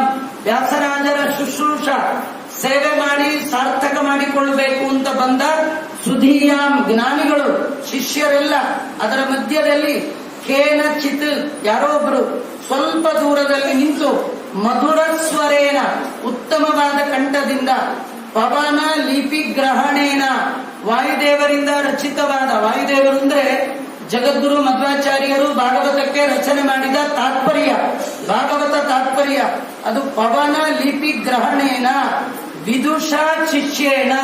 ವಿದ್ವಾಂಸನಾದ ಶಿಷ್ಯ ಮೂಲ ಶ್ಲೋಕ ಭಾಗವತ ಹೇಳಬೇಕು. ಅದಕ್ಕೆ ವ್ಯಾಸರಾಜರು ಆ ಪವನ ಲಿಪಿ ಗ್ರಹಣೇನ ಆಚಾರ್ಯರ ತಾತ್ಪರ್ಯವನ್ನ ಗ್ರಹಿಸಿ ಅದನ್ನು ಹೇಳ್ತಾ ಭಾಗವತ ವಾಕ್ಯ ಸಂಚಯಸ್ಯ ತತ್ವಭಾವಂ ಅರ್ಥ ತಾತ್ಪರ್ಯಂ ಬೋಧೆಯನ್ನೇವ. ವ್ಯಾಸರಾಜರು ಶ್ರೀಮದ್ ಭಾಗವತವನ್ನ ಶಿಷ್ಯನ ಕೈಯಲ್ಲಿ ಹೇಳಿಸೋದು, ಒಳ್ಳೆ ಕಂಠದಲ್ಲಿ ಅವನು ಶ್ಲೋಕ, ಮೂಲ ಶ್ಲೋಕ ಹೇಳ್ಬೇಕು. ಆ ಮೂಲ ಶ್ಲೋಕಕ್ಕೆ ಆಚಾರ್ಯರ ತಾತ್ಪರ್ಯ ಏನು ಅಂತ ತಲೆಯಲ್ಲಿಟ್ಟು ಅದರ ವ್ಯಾಖ್ಯಾನವನ್ನ ಕುಳಿತವರಿಗೆಲ್ಲ ಹೇಳಬೇಕು. ಇಂತಹ ವ್ಯಾಸರಾಜರು ಗಂಗೇಶೋಪಾಧ್ಯಾಯ ಅಂತ ಅವನು ತತ್ವಚಿಂತಾಮಣಿ ಅಂತ ಅದರ ಮೇಲೆ ಹೊರಟಿರ್ತಂತಹ ವಿಮರ್ಶೆ, ನ್ಯಾಯಾಮೃತ ಮೊದಲಾದ ಅನೇಕ ಗ್ರಂಥಗಳು ವ್ಯಾಸರಾಜರಿಂದ ರಚಿತವಾಗಿರ್ತಕ್ಕಂಥದ್ದು. ಅವರು ಹೇಳ್ತಾ ಇದ್ದಾರೆ, ಅವು ಏನು ಅನೇಕ ಜನ ವಿದ್ವಾಂಸರು ವ್ಯಾಸರಾಜರ ಬಳಿ ವಾಕ್ಯಾರ್ಥಕ್ಕೆ ಬಂದಾಗ ವ್ಯಾಸರಾಜರ ವಾಕ್ಯಾರ್ಥದ ವೈಭವವನ್ನ ವ್ಯಾಸಯೋಗಿ ಚರಿತೆಯಲ್ಲಿ ಒಬ್ಬ ಜೈನ ಕವಿ ವರ್ಣನೆ ಮಾಡ್ತಾ ಹೇಳ್ತಾ, ಸದ್ಯೋ ಯುಕ್ತಿ ಪರಂಪರೈ ಪ್ರತಿಭಟಾನ್, ಸದ್ಯೋ ಯುಕ್ತಿ ಪರಂಪರೈ ಪ್ರತಿಭಟನ್ ವಾಗುಂಬ ಕೋಲಾಹಲೈ ಜಿತ್ವಾ ವ್ಯಾಸ ಮುನಿ ಸಖೇಲಮಖಿಲನ್ ಮಧ್ಯೆ ಮಹಿ ಭೃತೃಂ ಪಾಠಾಂತೆ ವಿರುದಕ್ಷರಾವಲಿಮಿವ ವ್ಯಕ್ತಂ ಲಿಖನ್ ನಿಗ್ರಹಂ. ಪಾಠಾಂತೆ ವ್ಯಾಸರಾಜರು ಹೇಗೆ ಅಂದ್ರೆ ಪಾಠ ಮಾಡ್ತಾ ಮಾಡ್ತಾ ಮಾಡ್ತಾ ಪರವಾದಿಗಳ ವಾಕ್ಯಗಳಿಗೆ ಅಲ್ಲಲ್ಲಲ್ಲೇ ನಿಗ್ರಹ ಸ್ಥಾನವನ್ನ ಸೂಚನೆ ಮಾಡ್ತಾ ಅಲ್ಲಲ್ಲಲ್ಲೇ ಖಂಡನೆಯನ್ನು ಬರೀತಿದ್ರಂತೆ. ಒಂದು ಕಥೆ ಹೀಗೆ ಬರುವಂತದ್ದು. ಕಥೆ ಅಂದ್ರೆ ಕಾಲ್ಪನಿಕವಾದದ್ದಲ್ಲ, ನಡೆದದ್ದು. ವ್ಯಾಸರಾಜರ ಕಾಲದಲ್ಲಿ ಕೃಷ್ಣದೇವರಾಯ ಬಳಿಗೆ ಬೇರೆ ಕಳಿಂಗ ದೇಶದ ಒಬ್ಬ ದೂತ ಬಂದು ಎಲ್ಲ ಒಂದು ಪುಸ್ತಕವನ್ನು ಕೊಟ್ಟು ಇಷ್ಟೇ ದಿನದ ಒಳಗೆ ಇದಕ್ಕೆ ಖಂಡನೆ ಬರೆದು ಕೊಡಬೇಕು ಅಂತ ಕೇಳಿದಾಗ ಕೃಷ್ಣದೇವರಾಯ ವ್ಯಾಸರಾಜರ ಹತ್ರ ಕೊಟ್ರೆ ವ್ಯಾಸರಾಜರು ಕೃಷ್ಣದೇವರಾಯನಿಗೆ ಅಲ್ಲೇ ಕೂಡಿಸಿ ಓದ್ತಾ ಓದ್ತಾ ಓದ್ತಾನೆ ಅದನ್ನ ಖಂಡನೆ ಮಾಡಿ ಆ ತಕ್ಷಣದಲ್ಲೇ ಕಳಿಸ್ಕೊಟ್ಬಿಟ್ರು. ವ್ಯಾಸರಾಜರಿಗೆ ಅದನ್ನ ನೋಡಿ ಈ ಕೃಷ್ಣದೇವರಾಯ ಅದು ವೇದಾಂತ ಸಂಗ್ರಹ ಖಂಡನ ಅಂತ, ಇದು ಸೋಮನಾಥ ಕವಿ ತನ್ನ ಗ್ರಂಥದಲ್ಲಿ ಹೇಳಿದ ಈ ಗ್ರಂಥವನ್ನ ಆ ಕಾಲದಲ್ಲಿ ವ್ಯಾಸರಾಜರು ತಕ್ಷಣದಲ್ಲಿಯೇ ರಚನೆ ಮಾಡಿಕೊಟ್ಟಂಥದ್ದು. ಅದನ್ನ ಹೇಳ್ತಾ ಪಾಠಾಂತೆ ಬಿರುದಕ್ಷರಾವಲಿಭಿ ಅದನ್ನ ನೋಡ್ತಾ ನೋಡ್ತಾ ಅದನ್ನ ತಾವು ಖಂಡನೆ ಮಾಡಿದ್ದಾರೆ. ಅಷ್ಟೇ ಅಲ್ಲ, ಜಿತ್ವೈವಮೇವ ಬಹುಧಾ ಪರಿಪಂಕ್ತಿ ವರ್ಗಂ ಪ್ರೋದ್ಧಾಮ ಕೀರ್ತಿನಿ ಬಿಡೋದು ಕುಂಬಡಾ ಸಂಸ್ಥಾಪಯಂ ಧರ್ಮ ಕುಲಂ ಯತೀಂದ್ರ ಸತ್ರಾವಸದ್ಬಹುಲ ಶರದ ಸುಖೇನ. ವ್ಯಾಸರಾಜರ ಬಳಿಯಲ್ಲಿ ಅನೇಕ ಜನ ವಾಸ ಮಾಡ್ತಾ ಇದ್ರು, ಅವರಲ್ಲಿ ಪಾಠ ಪ್ರವಚನವನ್ನ ಮಾಡ್ತಾ ಇದ್ರು ಅಂತ ಅನೇಕ ರೀತಿಯಿಂದ ಅವರ ಮಹಿಮೆಯನ್ನ ವರ್ಣನೆ ಮಾಡಿದ್ದಾನೆ. ವ್ಯಾಸರಾಜರು ಅವರಿಗೆ ಅನೇಕ ಬಾರಿ ಎಲ್ಲ ರಾಜಾದಿರಾಜರು ಕೂಡ ಅವರಿಗೆ ಕನಕಾಭಿಷೇಕವನ್ನ ಮಾಡಿದ್ದಾರೆ. ಅಷ್ಟು ಇಷ್ಟಲ್ಲ, ಅನೇಕ ಬಾರಿ. ವ್ಯಾಸರಾಜರ ಶಿಷ್ಯರು ಇವತ್ತಿನ ಆರಾಧನಾಭಿಷೇಕರಾಗಿರ್ತಕ್ಕಂಥ ಸುಧೀಂದ್ರ ತೀರ್ಥ. ವ್ಯಾಸರಾಜರಿಗೆ 8 ಸತಿ ಕನಕಾಭಿಷೇಕ ಆಗಿತ್ತು. ಆಮೇಲೆ ವ್ಯಾಸರಾಜರ ಶಿಷ್ಯರಾದ ಸುಧೀಂದ್ರ ತೀರ್ಥರಿಗೆ ಆಗಿನ ಕಾಲದ ರಾಜ ಅವರು ಬರೆದ ಗ್ರಂಥವನ್ನ ನೋಡಿ ಅವರಿಗೆ ಕನಕಾಭಿಷೇಕ ಮಾಡಬೇಕು ಅಂತ ಅನ್ಕೊಂಡ. ವ್ಯಾಸರಾಜರ ಶಿಷ್ಯರಾಗಿರ್ತಕ್ಕಂಥ ಸುಧೀಂದ್ರ ತೀರ್ಥರನ್ನ ಪೀಠದಲ್ಲಿ ಕೂಡಿಸಿ ಕನಕಾಭಿಷೇಕ ಪ್ರೋಗ್ರಾಮ್ ಶುರು. 1 ಸತಿ ಮಾಡ್ದ, ಮುಗಿತೇನಪ್ಪ ಅಂದ್ರು. ಸುಧೀಂದ್ರ ತೀರ್ಥರ ಆಯ್ತಾ ಅಂದ್ರು. ಅವ್ರು ಹೇಳ್ತಾ ಇದ್ದಾನೆ, ಸ್ವಾಮಿ ಇದು 1 ಸತಿ ಮಾಡೋ ಪ್ರೋಗ್ರಾಮ್ ಅಲ್ಲ, ನಿಮ್ಮ ಗ್ರಂಥದ ಒಳಗೆ ಎಷ್ಟು ವರ್ಡ್ಸ್ ಯೂಸ್ ಮಾಡಿದಿರಿ, 1 ವರ್ಡ್ಗೆ 1 ಸತಿ ಅಂತ. ಇದು ಶ್ಲೋಕದಲ್ಲಿರುವಂತದ್ದು. ಪ್ರತಿ ಪದ ರಚಿತ ಅನೇಕ ರತ್ನಾಭಿಷೇಕ. ನಿಮ್ಮ ಗ್ರಂಥದ ಒಳಗಿರುವ ಒಂದೊಂದು ಪದಗಳಿಗೆ ಒಮ್ಮೊಮ್ಮೆ ನಿಮಗೆ ಕನಕಾಭಿಷೇಕ ಅನ್ನೋದಾದ್ರೆ, ಅವರಿಗೆ ಪಾಠ ಹೇಳಿಕೊಟ್ಟ ಗುರುಗಳು ವಿಜಯೇಂದ್ರ ಸ್ವಾಮಿ, ಅವರಿಗೆ ಹುಟ್ಟಿದಾಗಿನಿಂದ ಹಿಡಿದು ಪಾಠ ಹೇಳ್ಕೊಟ್ಟವರು ನಮ್ಮ ವ್ಯಾಸರಾಜ ಸ್ವಾಮಿ. ಅವರಿಗೆ ಒಂದೊಂದು ಅಕ್ಷರಕ್ಕೆ, ಪದಗಳಿಗಲ್ಲ, ಒಂದೊಂದು ಅಕ್ಷರಕ್ಕೆ ಕನಕಾಭಿಷೇಕ ಮಾಡಿದ್ರು ಕಡಿಮೆ. ಆದ್ರೆ ವ್ಯಾಸಯೋಗಿ ಚರಿತೆಯಲ್ಲಿ ಅವರಿಗೆ ಅಭಿಷೇಕ ಮಾಡಿದಾಗ ಹೇಗಿತ್ತು ಅಂದ್ರೆ, ವ್ಯಾಸರಾಜರು ಯಾವುದೇ ಆ ಕನಕ ಅದೆಲ್ಲ ತಗೊಂಡು ಹೋಗ್ತಿರ್ಲಿಲ್ಲ. ಅಭಿಷೇಕ ಮಾಡಿದ್ದನ್ನೆಲ್ಲ ಅಲ್ಲೇ ಪೂರ ಎಲ್ಲ ಈ ಕಾಲದಲ್ಲಿ ದಾರಿ ಒಳಗೆ ಕಡಲೆಕಾಯಿ ಪರಸಲ್ಲಿ ಕಡಲೆಕಾಯಿ ಮಾರಿದ ಹಾಗೆ ಸೇರಲ್ಲಿ ಮುತ್ತು ರತ್ನ ಮಾಡ್ತಿದ್ರಂತ್ರಿ. ಅಂದ್ರೆ ಕೈಗೊಂದು ಉಂಗ್ರಕ್ಕೆ ಒಂದು ಮುತ್ತಾಕ್ಸ್ಕೊಡಕ್ಕೆ ಹೇಳುವ ಗೋಲ್ಡ್ ನಮಗೆ ಅವ್ರಾಗಿನ ಕಾಲದಲ್ಲಿ ಮತ್ತೆ ರಾಜ ಕೇಳ್ಬೇಕಾ ಮೂಟೆ ತಂದು ಸುರಿದಿರ್ತಾರೆ. ಆಗ ಅಲ್ಲಿ ಬಂದಂತಹ ವಿದ್ವಾಂಸರಿಗೆ ಅದನ್ನೆಲ್ಲ ಕೊಟ್ಬಿಡ್ತಿದ್ರಂತೆ ವ್ಯಾಸರಾಜರು. ಹ್ಯಾಕ್ ಕೊಡ್ತಿದ್ರು ಅಂತ ಅದನ್ನ ವರ್ಣನೆ ಮಾಡ್ತಾ, ಅಂಗುಲಿಕಾನಾಂ ಕಲಿಂಗಾಯ, ಕಲಿಂಗ ದೇಶದವರು ಯಾರು ಅಂತ ಕರೆಯೋದು, ಅಲ್ಲಿ ಉಂಗುರಗಳಿದ್ರೆ ತೆಗೆದು ಅವ್ರಿಗೆ ಉಂಗುರಗಳು ಕೊಡೋದು. ಕಂಕಣಾನಾಂ ಕೊಂಕಣಾನಾಂ, ಕಂಕಣಗಳನ್ನ ಕೊಂಕಣ ದೇಶದವರಿಗೆ ಕೊಡ್ತಿದ್ರಂತೆ. ನಿಷ್ಕಾಯ ತುರುಷ್ಕಾನಾಂ, ನಿಷ್ಕ ಅಂದ್ರೆ ಫುಲ್ಲು ಒಂದು ಕಾಯಿನ್, ಬಂಗಾರದ ನಾಣ್ಯ, ತುರುಷ್ಕರಿಗೆ ಕೊಡ್ತಿದ್ರಂತೆ. ಚೂಡನಾಯ ಗೌಡಾನಾಂ, ತರಲಾಯ ಚೋಳನಾನಾಂ, ಕಾಂಚಿ ಗುಣಾಂ ಪಾಂಚಾಲನಾಯ, ಅನ್ಯೇಷಾಂ ಭೂಭುಜಾಂಬರ ನಿಗ್ರಹಣಿ ಸ ಭಿಕ್ಷು ಸಹ ಭಿಕ್ಷು ಪ್ರಾಭಿಕ್ಷು. ಆ ಭಿಕ್ಷುಗಳಾಗಿರ್ತಕ್ಕಂಥ ಯತಿವರೇಣ್ಯರಾದ ವ್ಯಾಸರಾಜರು ಒಂದು ಕವಡೆಯನ್ನ ತಮ್ಮ ಆಸ್ಥಾನಕ್ಕೆ ತೆಗೆದುಕೊಳ್ಳದೆ ಅಲ್ಲಿ ಬಂದದ್ದನ್ನೆಲ್ಲ ಕೊಡ್ತಾ ಇದ್ರು. ಕೊಡುವಾಗ ಆ ಮಣಿಗಳೆಲ್ಲ ಇವರು ಮೇಲಿಂದ ಬೀಳ್ತಿತ್ತಂತೆ. ಮೇಲಿಂದ ಅಭಿಷೇಕ ಮಾಡಿದ್ರೆ ಅದು ಖಲ್ ಖಲ್ ಖಲ್ ಶಬ್ದ ಬರೋದು, ಗಲಗಲ ಗಲ ಶಬ್ದ. ಅದು ಏನ್ ಹೇಳ್ತಿತ್ತು ಅಂತ ಈ ಜೈನ ಕವಿ ಬರೀತಾನೆ. ಆ ಶಬ್ದ ಭುವಿ ನೃಪೈವ ಕೃಷ್ಣೋ ಭೂಪತಿರ್ವಾ ಬುಧೋವ ನವಮಣಿ ವಿರಮುಂ ಯೋ ನಾಚ್ಯತಿ ವ್ಯಾಸ ಭಿಕ್ಷುಂ ಸಕಲ ಮಣಿ ಸಮೂಹ ತಂ ವಿನಿಂದಯನ್ನಿವೋಚ್ಚೈಃ ಖಲ ಖಲ ಇತಿ ಶಬ್ದಂ ಕಲ್ಪಯನ್ನಾಪಭೂಮಿಂ. ಅದು ರಾಜ ಹೊಸ ಹೊಸ ರತ್ನಗಳನ್ನು ತಂದು ವ್ಯಾಸರಾಜರಿಗೆ ಅಭಿಷೇಕ ಮಾಡ್ತಾ ಇದ್ದ. ಆಗಾಗ ನಾವೆಲ್ಲ ವರ್ಷಕ್ಕೊಂದ್ಸತಿನೋ 2 ದಿವಸವೋ ಏನೋ ಏಪ್ರಿಲ್ ಮೇ ಒಳಗೋ ಎಕ್ಸಾಮ್ ಟೈಮಲ್ಲಿ ಕನಕಾಭಿಷೇಕ ಮಾಡಿಸಿದ್ರೆ ಅವ್ನು ಪ್ರತಿ ಬಾರಿ ಅವರೇ ರಾಯರೇ ವ್ಯಾಸರಾಜರು ಅಭಿಷೇಕ ಮಾಡಿಸ್ತಿದ್ದ. ಮಾಡುವಾಗೆಲ್ಲ ಹೊಸ ಹೊಸ ರತ್ನ, ನಮ್ದೆಲ್ಲ ರೋಲಿಂಗ್ ಶೀಲ್ಡ್ ಇದ್ದಾಗಿರುತ್ತೆ, ಅದನ್ನೇ ತೆಗೆದು ಅದೇ ಹಾಕ್ತೀವಿ ಅದನ್ನೇ ಹಾಕ್ತೀವಿ ಅಲ್ವಾ. ಹಾಕುವಾಗೆಲ್ಲ ಅದ್ರ ಮೇಲೆ ಕಣ್ಣಿಲ್ಲ, ನಮ್ಗೆ ಕಣ್ಣಿಲ್ಲ ಕಣ್ಣಿ ಹೊಸ ಹೊಸದ್ ಹಾಕ್ತಿದ್ನಲ್ಲ, ಅದು ಮೇಲಿಂದ ಬೀಳ್ತಾ ಇದ್ರೆ ಖಲ ಖಲ ಖಲ ಖಲ ಶಬ್ದ. ಅದು ಏನ್ ಹೇಳುತ್ತೆ, ಸಕಲ ಮಣೀಯ ಸಮೂಹ, ಎಲ್ಲ ಮಣಿಗಳ ಗುಂಪು, ತಂಬಿನಿಂದ ಎನ್ನುಚ್ಚೈಹಿ, ಇಂಥವರನ್ನ ದೊಡ್ಡ ಕಂಠದಲ್ಲಿ ಬೈದಿತ್ತಂತೆ. ಯಾರನ್ನ?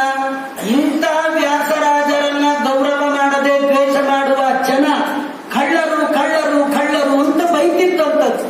ಆ ಮಣಿಗಳೇ ಹೇಳ್ತಿತ್ತ, ಅಲ್ಲಯ್ಯ ಇಂಥ ವ್ಯಾಸರಾಜರು ಗೌರವ ಕೊಡೋ ಬುದ್ಧಿ ಇಲ್ವಲ್ಲ, ನೀವು ಹೇಗೆ ಉದ್ಧಾರ ಆಗ್ತೀರಿ? ನೀವು ಖಳರು ಖಳರು ಅಂತ ಹೇಳಿ ಅದು ಖಳ ಖಳ ಖಳ ಖಳ ಅಂತ ಕೆಳಗೆ ಬೀಳ್ತಿತ್ತು ಅಂತ ಅವನು ವರ್ಣನೆ ಮಾಡ್ತಾ ಇದ್ದಾನೆ. ಅಷ್ಟೇ ಅಲ್ಲ, ಅವ್ರು ಏನ್ ಮಾಡ್ತಿದ್ರು ವ್ಯಾಸರಾಜರು, ಅಭಿಷೇಕ ಮಾಡಿದ್ದನ್ನೆಲ್ಲ ಆಗ್ಲೇ ಹೇಳಿದ್ನಲ್ಲ ಕೊಟ್ಟುಬಿಡು. ಕೊಡುವಾಗ ಎರಡೂ ಕೈಗಳಲ್ಲಿ ಹೀಗೆ ತುಂಬಿ ಬಂದವರು ಹೀಗೆ ಕೊಟ್ಟು ಹೀಗೆ ಅನ್ನೋರು, ಹೀಗೆ ತುಂಬೋದು, ಹೀಗೆ ಕೊಡೋದು ಹೀಗೆ. ಇದು ಏನ್ ಹೇಳುತ್ತೆ ಅಂತ ಅವ್ನು ಹೇಳ್ತಾನೆ, ನಿಮ್ಮ ಇನ್ನು 10 ಜನ್ಮಕ್ಕೆ ನೀವೆಲ್ಲೂ ಹೋಗಿ ಕೆಲಸ ಮಾಡ್ಬೇಕಾದಿಲ್ಲ. ನಾ ಕೊಟ್ಟು ಸಂಪತ್ತು ಸರ್, ಅದು ಕೊಟ್ಟದ್ದು ಆ ಸಂಪತ್ತಾದ್ರೆ ವ್ಯಾಸರಾಜರು ಕೊಟ್ಟ ತತ್ವಜ್ಞಾನದ ಸಂಪತ್ತು 10 ಜನ್ಮದ ಉದ್ದಕ್ಕೂ ಜನ್ಮ ಜನ್ಮಾಂತರಕ್ಕೂ ನಮ್ಮನ್ನು ರಕ್ಷಣೆ ಮಾಡುವ ಸಂಪತ್ತು ಅಂತ ಎರಡೂ ಕೈಗಳಿಂದ ತುಂಬುವ ಆಶೀರ್ವಾದ ಮಾಡಿ ಕಳಿಸ್ತಾ ಇದ್ರು ಅಂತ ಅನೇಕ ರೀತಿ ಅವರ ಮಹಿಮೆಯನ್ನೆಲ್ಲ ವರ್ಣನೆ ಮಾಡ್ತಾ ಇದ್ದಾರೆ. ಅಲ್ಲ, ಏನೋ ರಾಜ ಏನ್ ಮಾಡೋದು, ಇವ್ರು ಬಿಟ್ರೆ ಗತಿ ಇಲ್ಲ ಅಂತ ಏನಾದ್ರು ಮಾಡ್ತಿದ್ನ ಹೇಗೆ ಅಂದ್ರೆ, ರಾಜನಿಗೆ ವ್ಯಾಸರಾಜರ ಮೇಲೆ ಎಂಥ ಗೌರವ ಇತ್ತು ಅಂತಂದ್ರೆ ಪ್ರತಿ ದಿನಕ್ಕೆ 3 ಬಾರಿ ಬರ್ತಿದ್ದ. ಒಂದು ದಿನ ತಪ್ಪದೆ ವ್ಯಾಸರಾಜರನ್ನ ನೋಡ್ಲಿಕ್ಕೆ ಇಡೀ ಕರ್ನಾಟಕದ ಇತಿಹಾಸದಲ್ಲಿ ಯಾರ ಕಾಲವನ್ನ ಸುವರ್ಣ ಯುಗ ಅಂತ ಕರೀತಾರೆ ಅಂತ ಕೃಷ್ಣದೇವರಾಯ ತನ್ನ ಜೀವನದ ಕುಲಗುರುಗಳು ಅಂತ ತಿಳಿದ ಮಹಾನುಭಾವರು ವ್ಯಾಸರಾಜ ಗುರು ಸಾರ್ವಭೌಮರು. ವ್ಯಾಸರಾಜ ಗುರು ಸಾರ್ವಭೌಮರ ದರ್ಶನಕ್ಕೆ ದ್ವಾರಿ ಕೃಷ್ಣ ನೃಪತಿ ಸಮೇತ್ಯ ಸತ್ಸ್ವಾಮಿನಃ ಸ ಪುರೋಹಿತಾದಿಭಿ ದರ್ಶನ ಅವಸರಂ ಈಕ್ಷತೆ ಅಧುನಾ ಪಾಕಶಾಸನ ಇವ ಅಬ್ಜ ಜನ್ಮನಃ.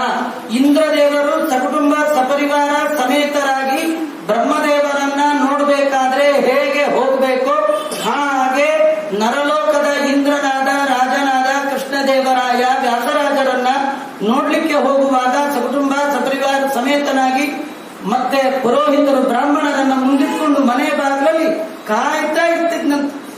ಪ್ರತಿನಿತ್ಯ 3 ಬಾರಿ, ಹೇಗೆ ಸಂಧ್ಯಾ ಕಾಲಗಳಲ್ಲಿ 3 ಬಾರಿ ಸಂಧ್ಯಾ ವಂದನೆ ಮಾಡಬೇಕೆಷ್ಟು ಮುಖ್ಯವೋ ಅಷ್ಟೇ ಮುಖ್ಯ ಅಂತ ತಿಳಿದು ತನ್ನ ಕುಲದೇವರ ದರ್ಶನಕ್ಕಾಗಿ 3 ಸಂಧ್ಯಾ ಕಾಲಗಳಲ್ಲಿ ಬರ್ತಿದ್ನಂತೆ. ನಮ್ಗೆ ಆಶ್ಚರ್ಯ, ಸಣ್ಣ ಪುಟ್ಟವರು ಬಂದ್ರೇನೆ ಸ್ವಾಮಿಗಳಿದ್ದಾರೆ ಅಂತ ನೋಡಲ್ಲ, ಏನಿಲ್ಲ, ಸೀದಾ ಒಳಗೆ ಹೋಗ್ಬಿಡ್ತಾರೆ. ವ್ಯಾಸರಾಜರನ್ನು ನೋಡ್ಲಿಕ್ಕೆ ಹಾಗೆ ಹೋಗೋ ಹಂಗಿಲ್ಲ. ಕೃಷ್ಣದೇವರಾಯ ಬಂದು ಬಾಗಿಲಲ್ಲಿ ಕಾಯ್ತಾ ಇರಬೇಕು. ಒಳಗೆ ಹೋಗಿ ನೀವು ಹೋಗ್ಬೋದು ಅಂದ್ರೆ ಹೋಗ್ತಿರ್ಲಿಲ್ಲ, ಪಾಠ ನಡೀತಿರುವಾಗ ಹೋಗ್ತಿರ್ಲಿಲ್ಲ, ಅವ್ರದ್ದು ಅರ್ಚನೆ ಪೂಜಾ ಇದ್ದ ಹೋಗ್ತಿರ್ಲಿಲ್ಲ, ಅವ್ರೇನಾದ್ರೂ ಮಾತಾಡ್ತಿದ್ರು ಹೋಗ್ತಿರ್ಲಿಲ್ಲ. ಅಷ್ಟು ದೊಡ್ಡ ರಾಜ, ಇತಿಹಾಸ ಪ್ರಸಿದ್ಧ ರಾಜ, ಅವನು ಬಂದ್ರೆ ಬಾಗಿಲಲ್ಲಿ ಕಾಯ್ತಾ ಇದ್ದು ಅವ್ರು ಹೇಳ ಕಳಿಸದ ಮೇಲೆ ಹೋಗಿ ಬಗ್ಗಿ ಬಾಗಿ ನಿಂತ್ಕೊಳ್ತಿದ್ದ ಅಂತ ಹೇಳಬೇಕಾದ್ರೆ ಅವನ ಅಷ್ಟು ಐಶ್ವರ್ಯದಿಂದ ಕೂಡಿದ ರಾಜನನ್ನ ಬಗ್ಗಿಸುವ ಸಾಮರ್ಥ್ಯ ಇವರ ವೈದುಷ್ಯಕ್ಕಿತ್ತು, ಇವರ ತಪಸ್ಸಿಗಿತ್ತು, ಇವರ ಮಹಿಮೆಗಿತ್ತು ಅಂದ್ರೆ ವ್ಯಾಸರಾಜರ ಮಹಿಮೆ ಎಷ್ಟು ಹೇಳಿದ್ರು ಕಡಿಮೆ. ಅವರ ಮಹಿಮೆ ಹೇಳಕ್ಕೆ 1 ದಿನ 2 ದಿನ ಅದಕ್ಕೆ ಸಾಲದು ಅಂತ ನಮ್ಮ ಶ್ರೀಮಠದ ಎಲ್ಲ ಪದಾಧಿಕಾರಿಗಳು ವ್ಯಾಸರಾಜರ ಮಹಿಮೆಯನ್ನೇ ಕೇಳಲಿ ಅಂತ 7 ದಿನಗಳ ಸಪ್ತಾಹದ ಒಂದು ಅದ್ಭುತ ಕಾರ್ಯಕ್ರಮವನ್ನ ನಡೆಸಿಕೊಡ್ತಾ ಬಂದಿದ್ದಾರೆ. ಇವತ್ತು ಸುಧೀಂದ್ರ ತೀರ್ಥರ ಆರಾಧನೆ. ಸುಧೀಂದ್ರ ತೀರ್ಥರು ಮಹಾನುಭಾವ, ಬೆಳಗ್ಗೆ ನಮ್ಮ ರಾಮವಿಟ್ಲಾಚಾರ್ಯರ ಬಗ್ಗೆ ಎಲ್ಲ ತಿಳಿಸ್ಕೊಟ್ಟಿದ್ದಾರೆ.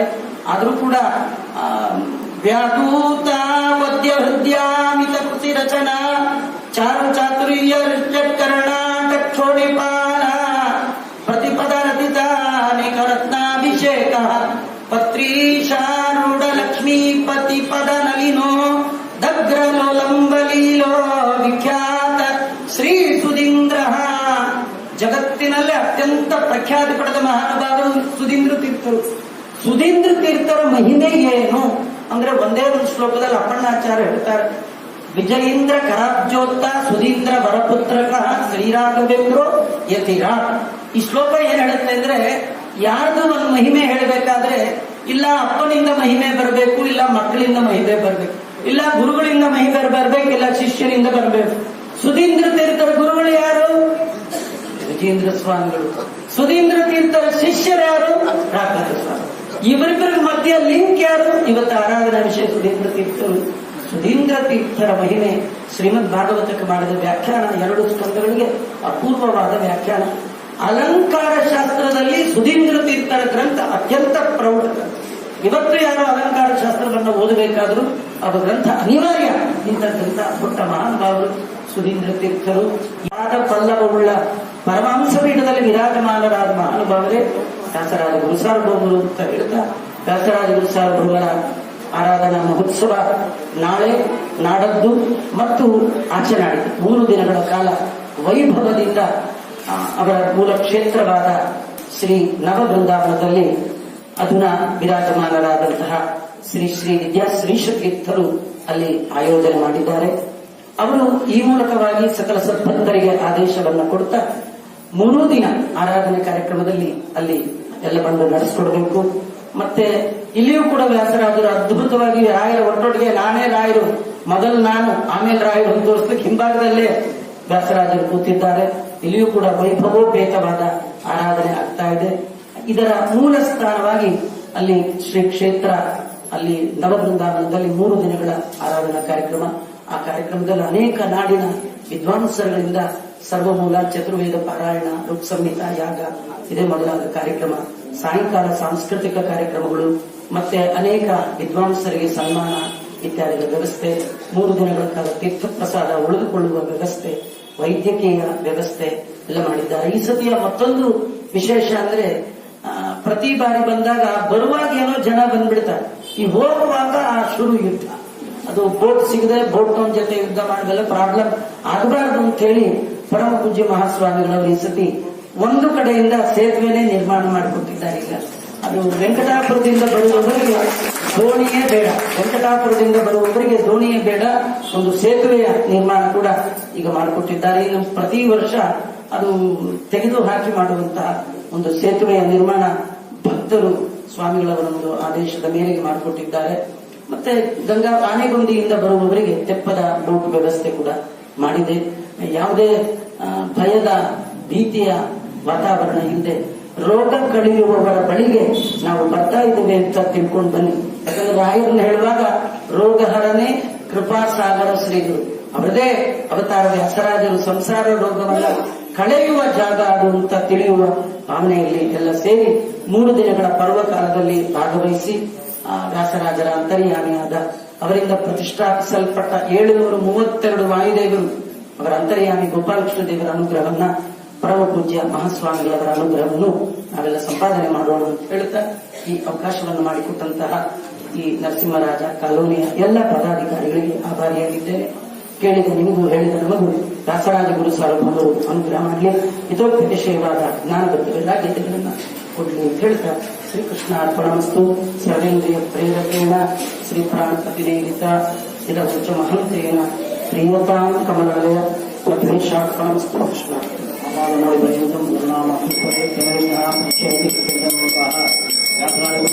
ಆರಾಧನಾ ಮಹತ್ವದ ಸಪ್ತಾಹದ